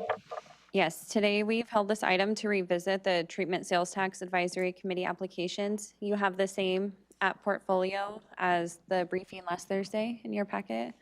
We hope you've had a chance to review the applications. And if I may, the discussion last week centered on whether the board is concerned with a potential conflict of interest with Interim Lacey Police Chief Almada's application. So with that, I will leave it to Carrie, and it looks like Robin has additional comments. So I would like to add on the topic of conflict of interest. Our county code includes an extremely strong conflict statement. I was with the county at the time that that was enacted, and the intent wasn't about conflict of a personal conflict of a person sitting on the committee. It was more in the light of the board at the time didn't want any organization who was going to possibly receive TST funds to have an advantage by having someone connected to that organization on the committee. That said, it would be relatively easy for this board, if you so choose, to soften the language in the county code, to have a member recuse themselves if something were to come up on their item, rather than this prohibition of connection to someone sitting on the board. And should you choose the law enforcement member, and I just want to reiterate that having someone with a law enforcement background on the committee has been very valuable to the committee. Should you choose to appoint that person, then what the result of that would be is that the Lacey Police Department would not necessarily be eligible to receive funding from treatment sales tax during this person's tenure on the committee. So given that, I just want to clarify that I was the one that kind of was arguing for an alternative, and my argument was not based on conflict of interest. Of course, I care about conflict of interest, and so I'm glad to hear that, or I'm glad to hear more detail about that, but I was making 2 other arguments, one of which was one of the people stepping off, it was from Yelm and our only South County representative, and the next person in line recommended by the committee was from Rochester. So having geographical representation was one consideration. And then the second was just conflict of interest aside, the advisory committee being a set of outside the system community voices versus someone inside the system. Just throwing that out there. And again, those were just arguments I thought of off the top of my head last week. I think that, Chief Almada, I'm sure, would be a great participant on this committee, but I was throwing out the idea of potentially looking at Ms. Halberstadt for those reasons. So anyway, thank you. So with that, Carrie, did you have anything to add before the board kind of has, I guess we need to chew on this together. Go ahead. I think you're all raising great points, all of them, on all sides. I don't know if one additional point of context, a couple of years ago, the board amended the county code related to the membership of the advisory committee. It used to be a 7-member committee, and now the language in the code is no fewer than 7, no more than 9 members. So in theory, if the board wanted to appoint someone who later had a conflict of interest, we could then ask that person to step off the committee entirely when they have a conflict of interest and not have any problem with committee membership. You know, we could end up going down to 8 people. So that would be another option, you know, instead, if you didn't want to amend the language related to conflict of interest. So it gives additional flexibility, just if you want one more little thing to think about. Carrie, so just for clarification for my purposes, what your suggestion is adding 3 instead of 2, and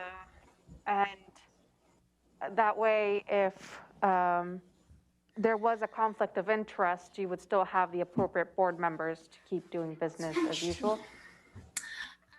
So adding, well, this gets into, so we have 1 request for reappointment, and then I think we would, if you reappoint 1 and add 2 more, that brings us to the full 9, which has worked well, having 9. We have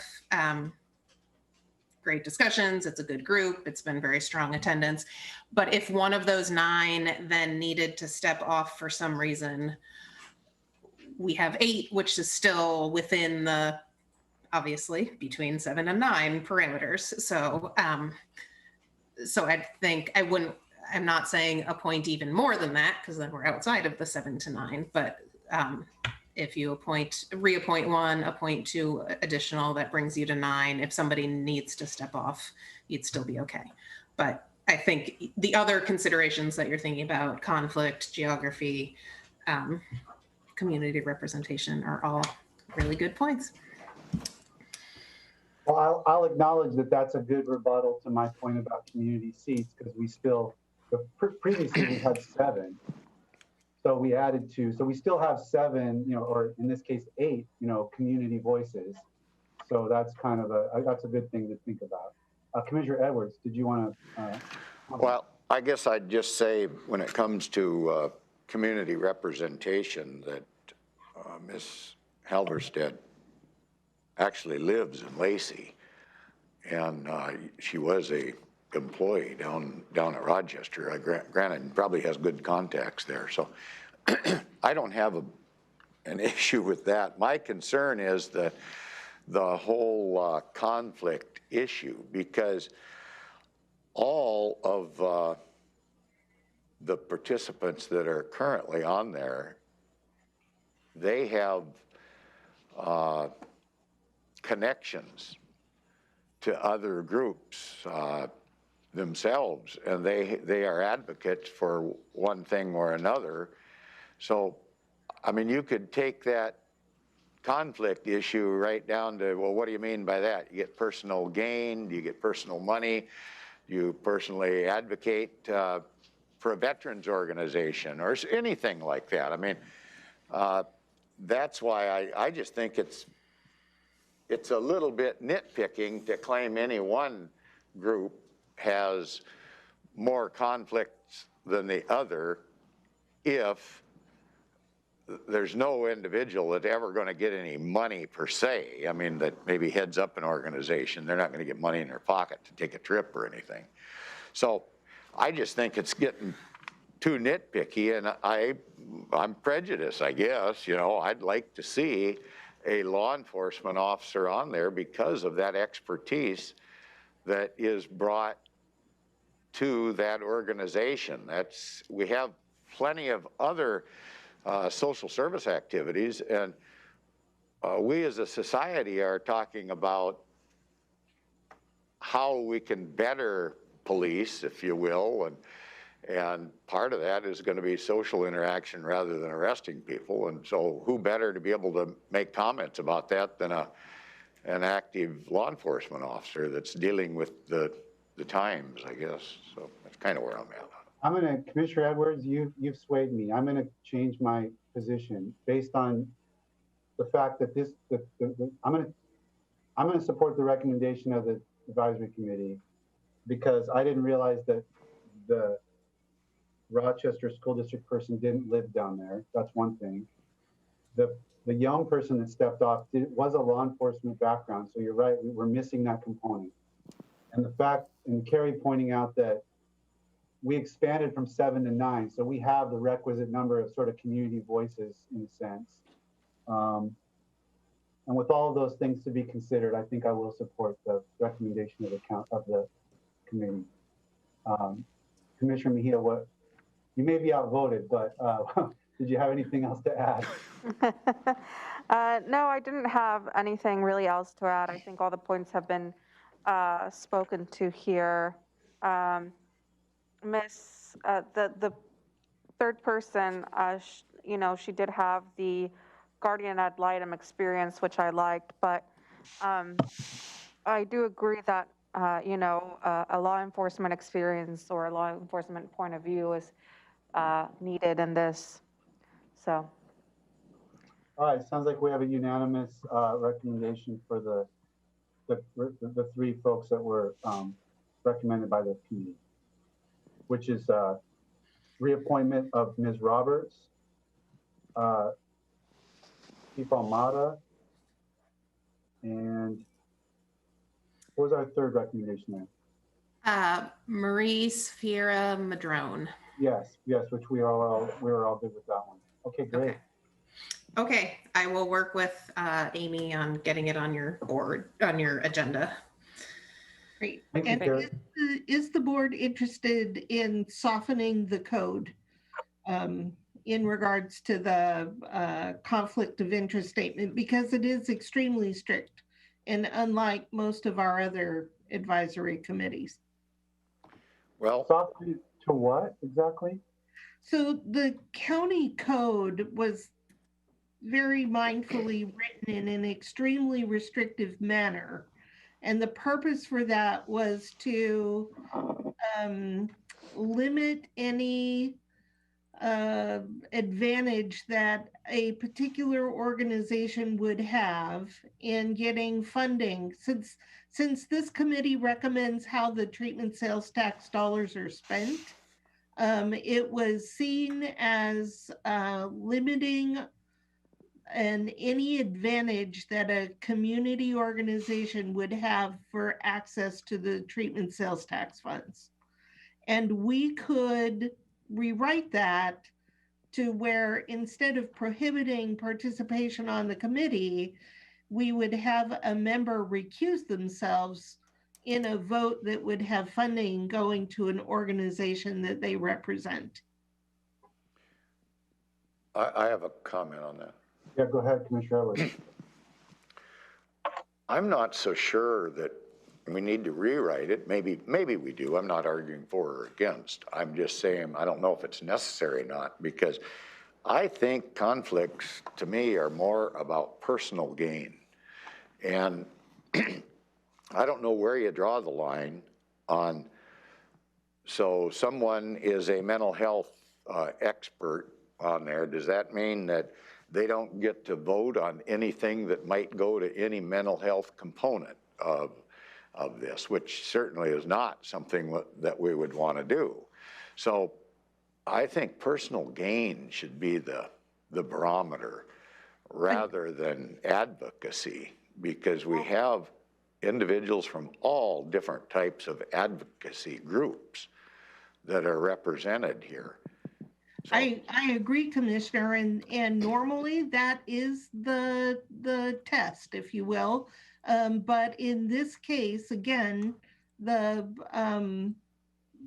board at the time had a specific purpose in mind and a reason for writing it the way that they did. And what this could result in is should you all desire to put lead funding into Lacey, the Lacey Police Department would then not be eligible to receive TST funds. that would support LEAD, as long as Mr. Almada was on the committee. And this is the opinion that we have. We ran into this in the past with a member of the Olympia Police Department on the committee. And the opinion that we received from Elizabeth was that we were prohibited from awarding any TST funds to the Olympia Police Department. The Olympia Police Department? Yes, and that was a previously a couple of years ago. And we don't want to run into that again. Is that when Hutch was on there? No, that was Josic. Yeah. Yes.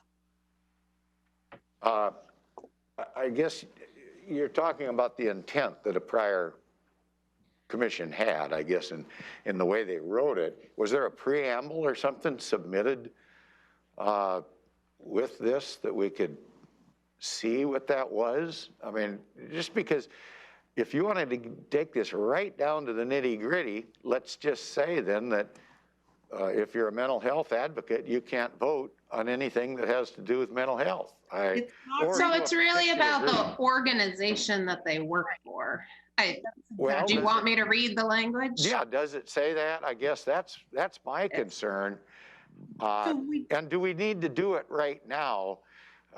Could we have a little bit of a discussion about this at some later date so we're not tying up the board at this particular time? We've kind of all agreed on a position to move forward with, and none of us want to violate something that's put in place. But if we're speculating and there's no preamble, for an example, it's kind of vague to me, because advocating and does it say you can't work for any organization that receives treatment sales tax dollars? That's exactly what it says. So it talks about employment by that entity, or and their families.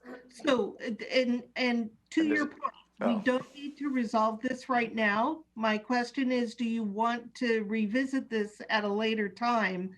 Carrie and I can work on something to bring you so that you can see the restrictive language. We can set something up. Sure, that sounds like it makes sense to me. We want to get it right. Yeah. Commissioner Mejia, any problem with that? No, just trying to catch up. Okay, yeah, well, I'm not familiar with the particular of this policy. First thing I can think of is, like, I'm sitting on the lot board. One of the jurisdictions may apply for funding for the reimbursement program, and that jurisdiction's representative does not recuse themselves. So, I mean, I think it's within our parameters to maybe loosen this language a little bit, but I want to make sure we do that and not violate our. So yeah, I guess the answer is yes. Let's explore possibilities for loosening things a bit. Great. So we can move forward with the appointments as you've determined. That's great. And then Carrie and I will work on something to bring to the board regarding the code. Okay, very good. Thank you, Carrie. Thank you. Thank you. Item 8 for today is PIO check-in. I don't see a PIO, but that doesn't mean they're not out there. She's there. Good morning, Commissioners. Megan Porter, Public Information Supervisor. I just have 3 things for you today. We are working with Public Health, Public Works, and Emergency Management to prepare for the potential snow but definite cold weather event this week. We encourage the public to follow Thurston County on social media through Twitter, Facebook, and Instagram to get the most updated information on the response. Links to each of those platforms are available on the Thurston County homepage. A reminder that the Meet the Commissioners production is tomorrow from 1:30 to 2:30 at the TC Media Studio. For COVID protocol, please enter at the back parking lot entrance, not the main entrance, so you'll be going directly into the studio. You will have a temperature check upon arrival. You must wear masks at all times while in the building. This includes even during the recording. And then only commissioners will be allowed in the studio, so no assistants or supporting staff, please. And then lastly, last week I provided you all with a copy of the 2021 communications plan, and I'm hoping to receive the go-ahead from you today to move forward with the strategies in that plan. As a brief overview, the focus of the 2021 communications plan is on strategies to engage citizens more virtually based on the world that we're living in now.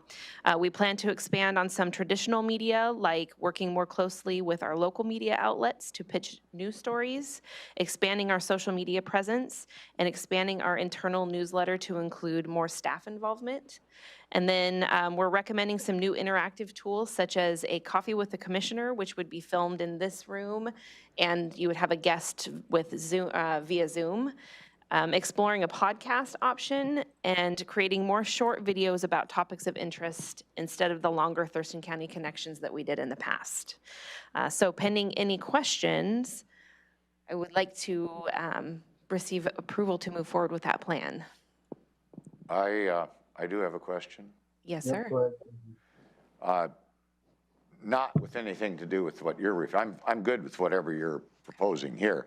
I'm trying to throw a carrot out to the community maybe about paying attention to your web page, the Thurston County web page, but specifically having to do with potentially upcoming adverse weather.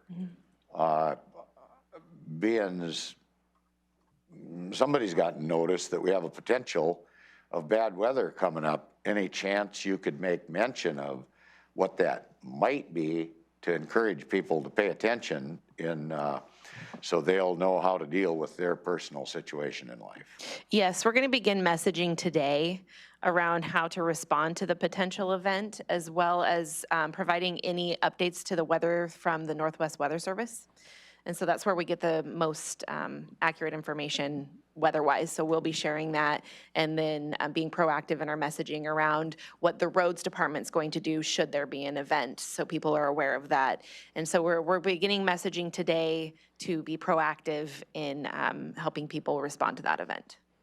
I guess I think there's a tendency that maybe people watch this portion of county government maybe more than sign on to the website. I don't know the answer to that, but aren't we suspecting that there's going to be quite a weather event coming up? Are you afraid to say what it is, or? Well, I think that skirting it. I think that the potential. There's still potential for change, so we'll share what the Northwest Weather Service says through our social media outlets. So I recommend people follow those so that we can share the most accurate. I don't have it in front of me at the moment to read it directly to you. It does sound like we're in for the potential of a Northwest snow event within the next 3-4 days. Yes. And so I would encourage you to stay in touch with Megan's site if you want to know the facts, as the facts are revealed. Thank you. Thank you for that. Are there any other questions? I have a question regarding how the kiosk is working. I've seen that it's been very effective and people are checking in, but I just wanted to see if you have any data and any comments from the offices that are using it about how it's going. I don't have any information at this point, but I will definitely reach out to IT and bring back a report next week for you. I did have a sidebar conversation with Emmett O'Connell from the auditor's office, and he said it seemed that their hand count matched the kiosk count, so they haven't received much feedback on it other than it's working. So, but that's purely anecdotal at this point from the auditor's office. I haven't received anything from the other offices, but I will ask IT for a little brief overview of it and bring that back next week. Thank you. Thank you. Commissioner Menser, you're muted. Oh, sorry about that. I don't have any questions. I guess the board, you wanted the board's thumbs up for your communications plan. Do we have those 3 thumbs? Yep. Okay. So you're good, Megan. Thank you. Nice job. Thank you. Takes us to item 9, which is legislative update. We have a updated version of our county bill tracker here.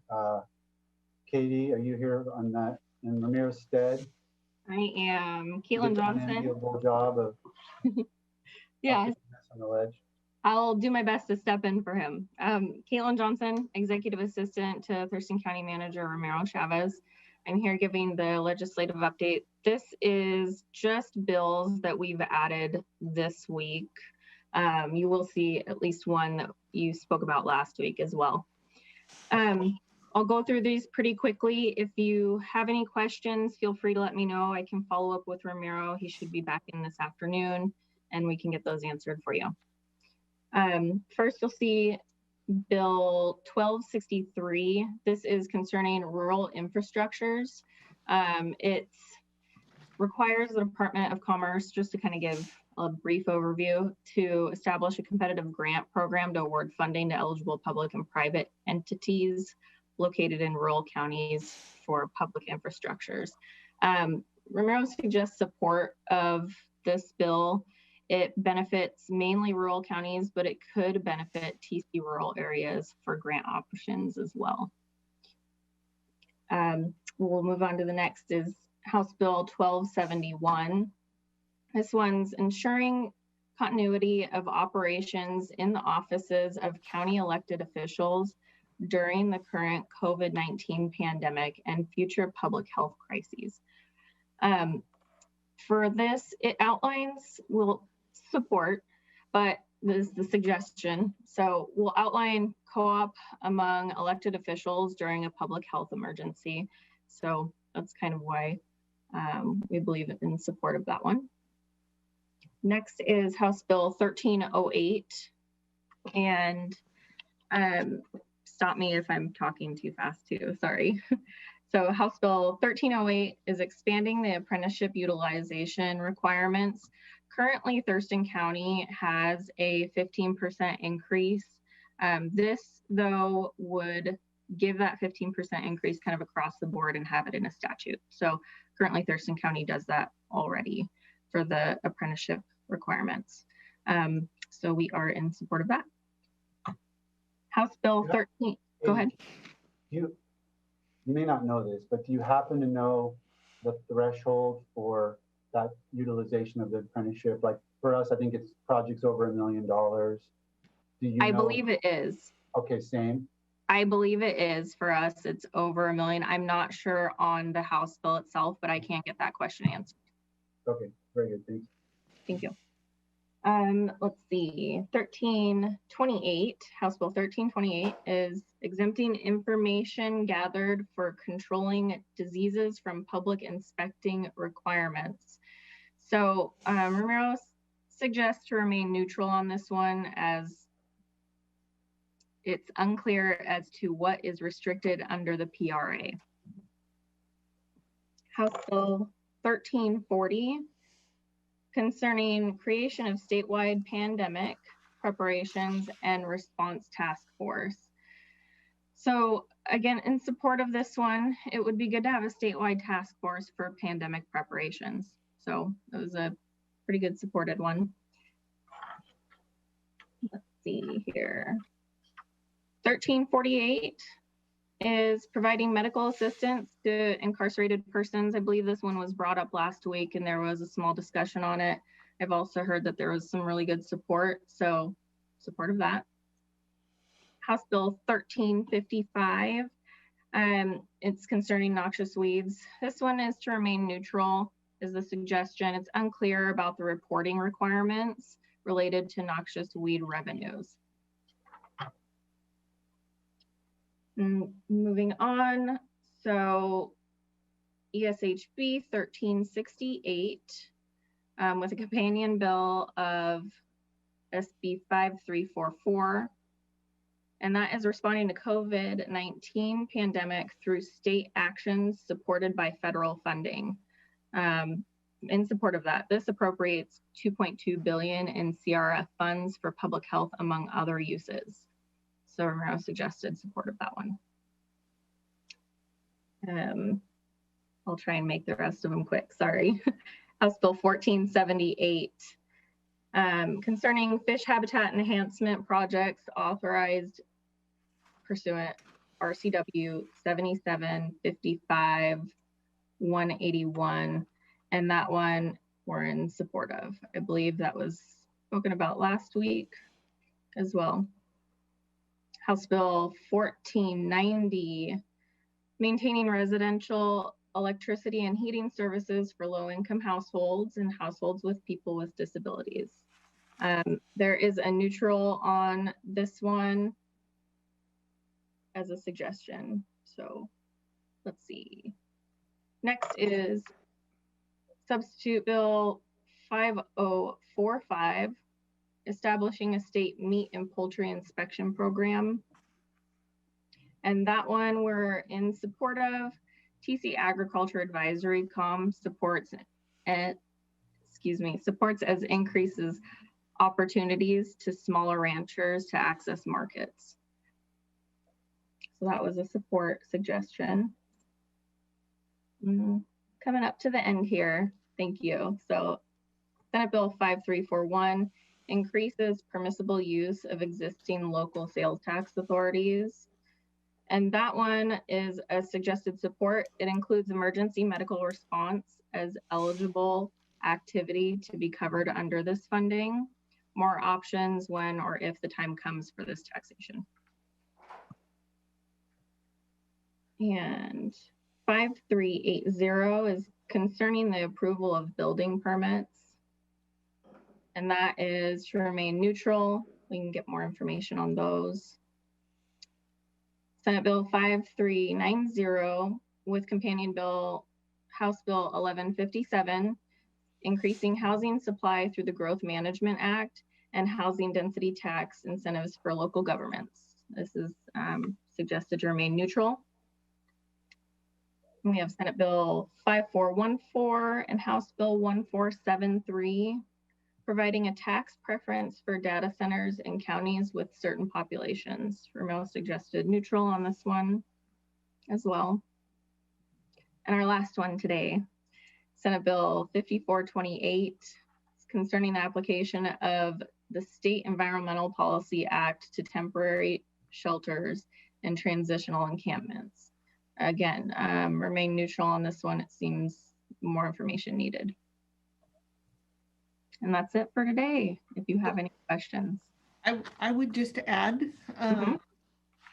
that we've received information that Governor Inslee has signed Senate Bill 5061, which increases the minimum unemployment benefits and provides tax relief for businesses over the next 5 years to support recovery from the COVID response. So that's exciting news that we've received. I would also say that the cutoff calendar for the legislative session, February 15th, that's this coming Monday, even though it's a holiday, it's a working day for the legislature. February 15th is the cutoff to have bills out of committee.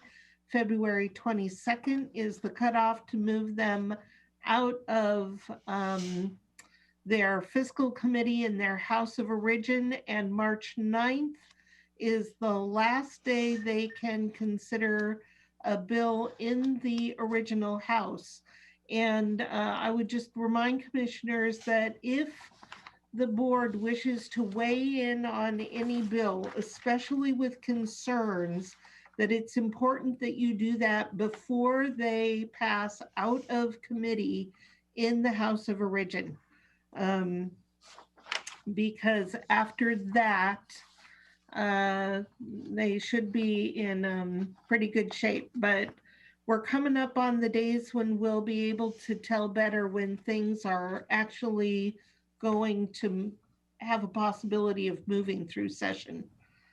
At that point, the number of bills we bring you will decrease dramatically.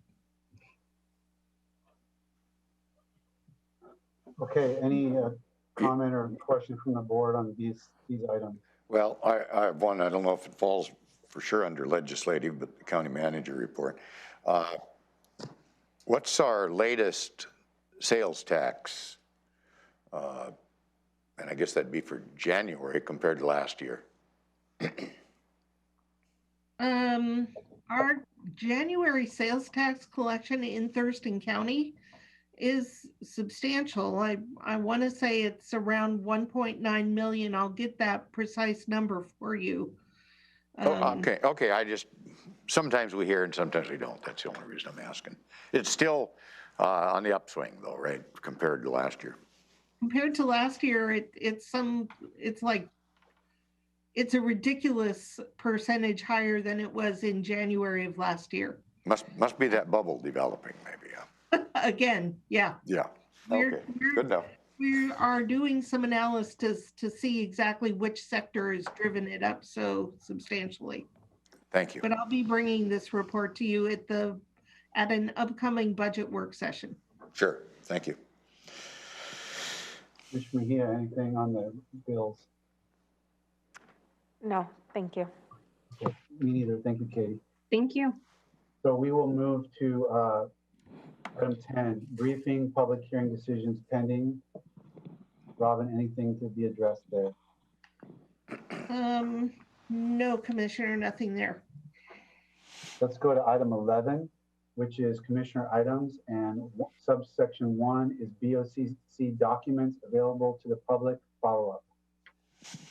Yes, so this is a follow-up to the conversation that I believe we had at your executive planning session on January 29th.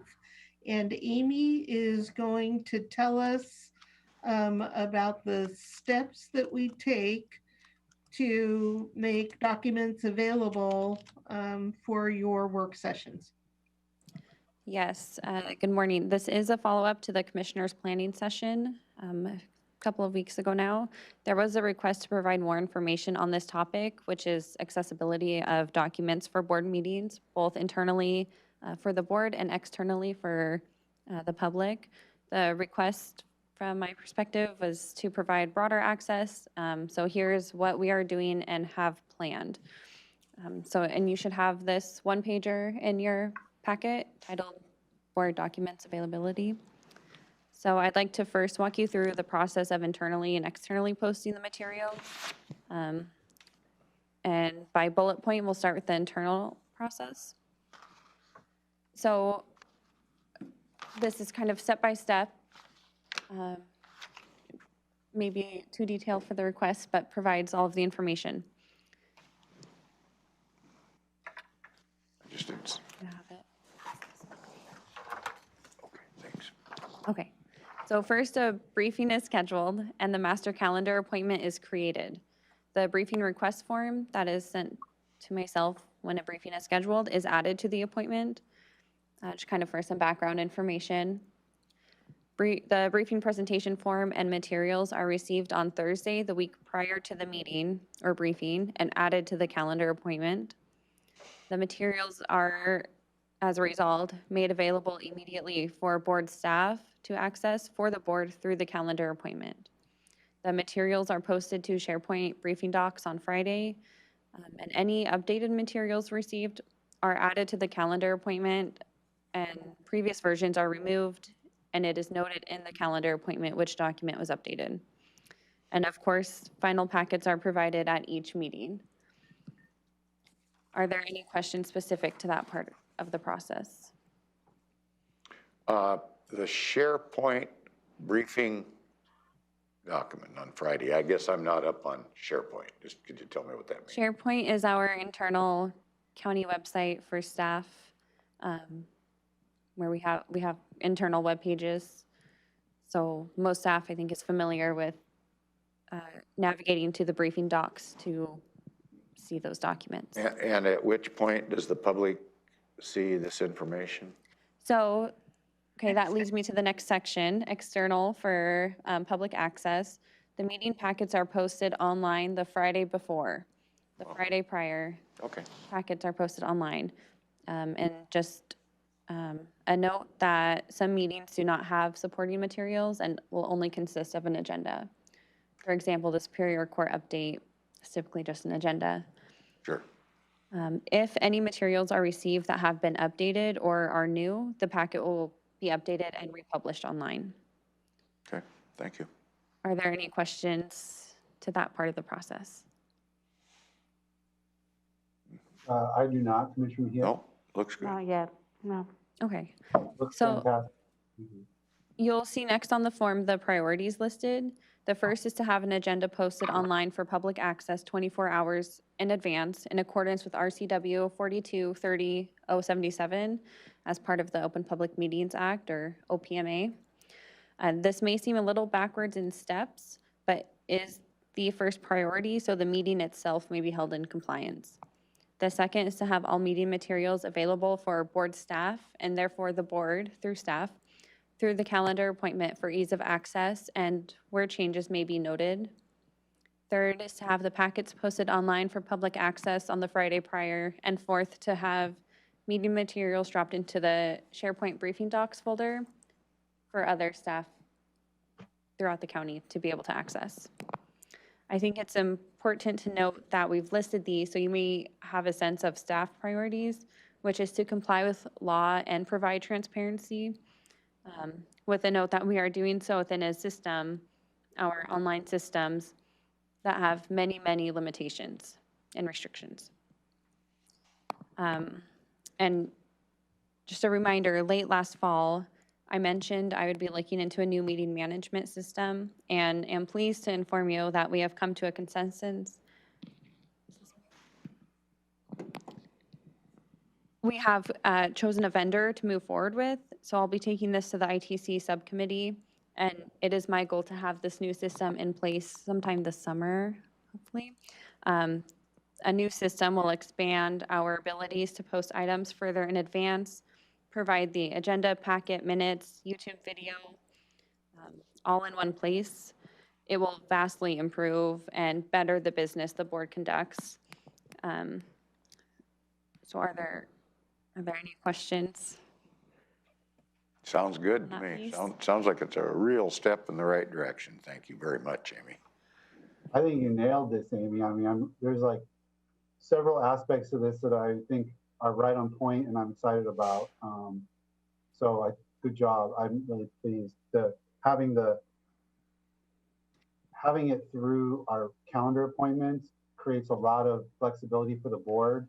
Whether I'm at home, whether I'm in a car, I can just pull it on my phone. Might be hard to read, but at least I know what's there and I can skim it in any situation. So that's really, and then just knowing that Thursday I have that opportunity will really help me personally. So Commissioner Mejia, any tweaks you'd like to see or comments?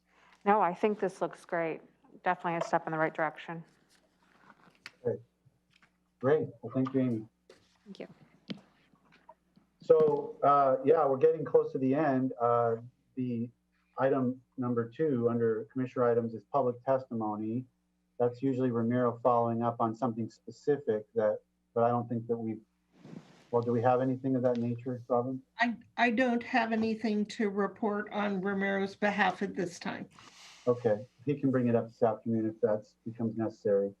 And then we're to the mythical commissioner's item slot that we don't usually have any time for. Today we actually have 16 minutes, which isn't a ton of time, but might be enough time to address something if anybody has anything. Commissioner Mejia, I'll start with you. I don't have anything to report at this time. Okay. Commissioner Edwards, you've always got something up your sleeve. Well, I always like to surprise everybody, so no, I'm going to give you the gift of time. Okay. Well, I'm going to ask one question. This is something I'm looking on my phone because I keep a list.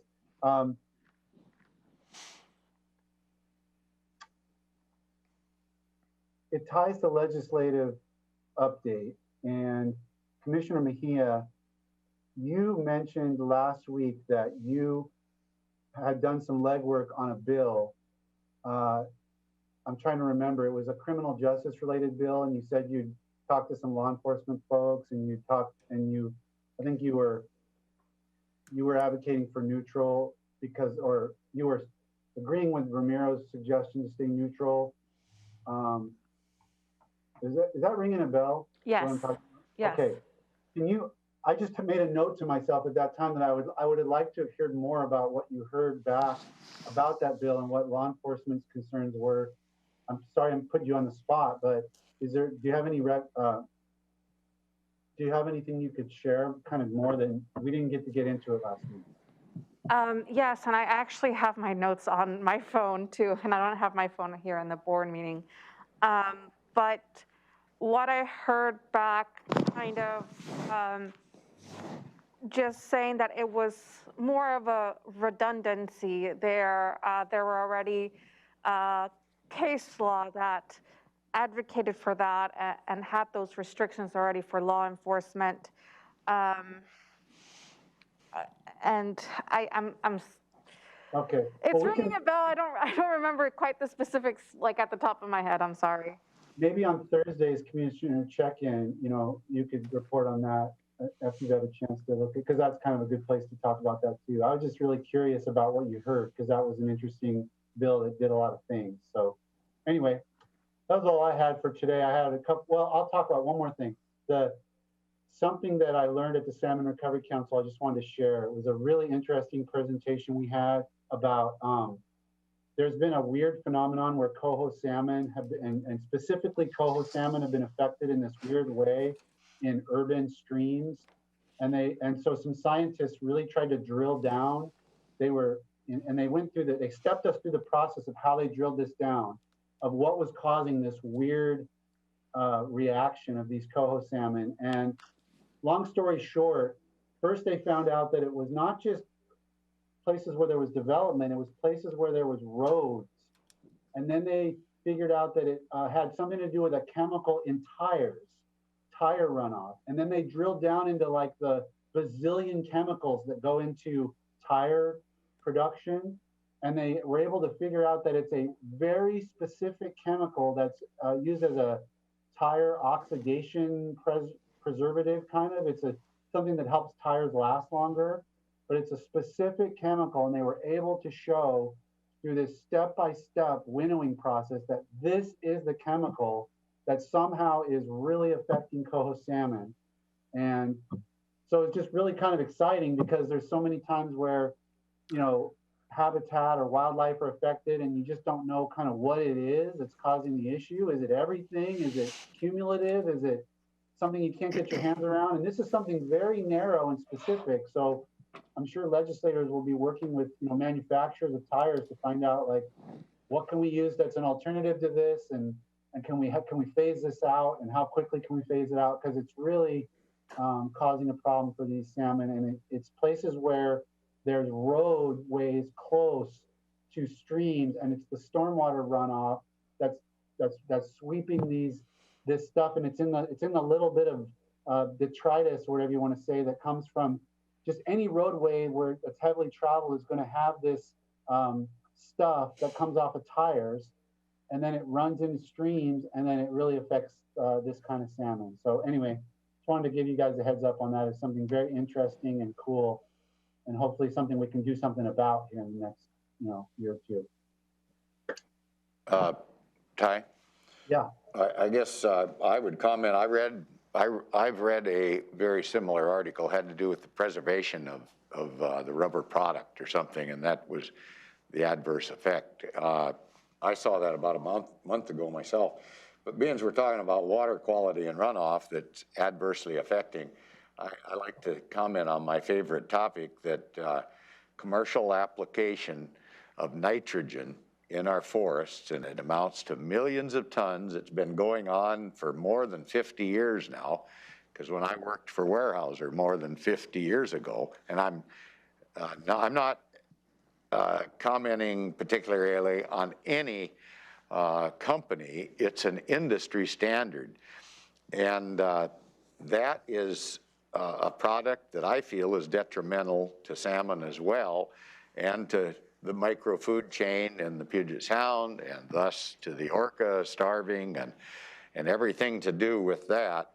I would just like to make sure that as we move forward with these reviews of problems for our water, that we pay particular attention to everything and not lock in on any one thing. So I agree, that sounds like a real problem on that tire issue.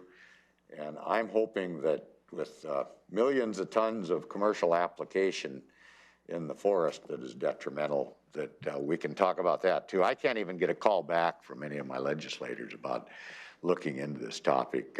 I guess it's, you know, buffering up against the corporate, I don't know, corporate greed or whatever, if you want, or influence. And I think it's kind of sad that we can't talk about everything, but this does sound like quite a problem, and I'm hoping they can come up with a fix. And at the same time, maybe we can talk about other detrimental water quality issues along with that. So I'll just throw that out there. One of my concerns. Thank you, Commissioner. And with that, we are adjourned. Back at 2 p.m.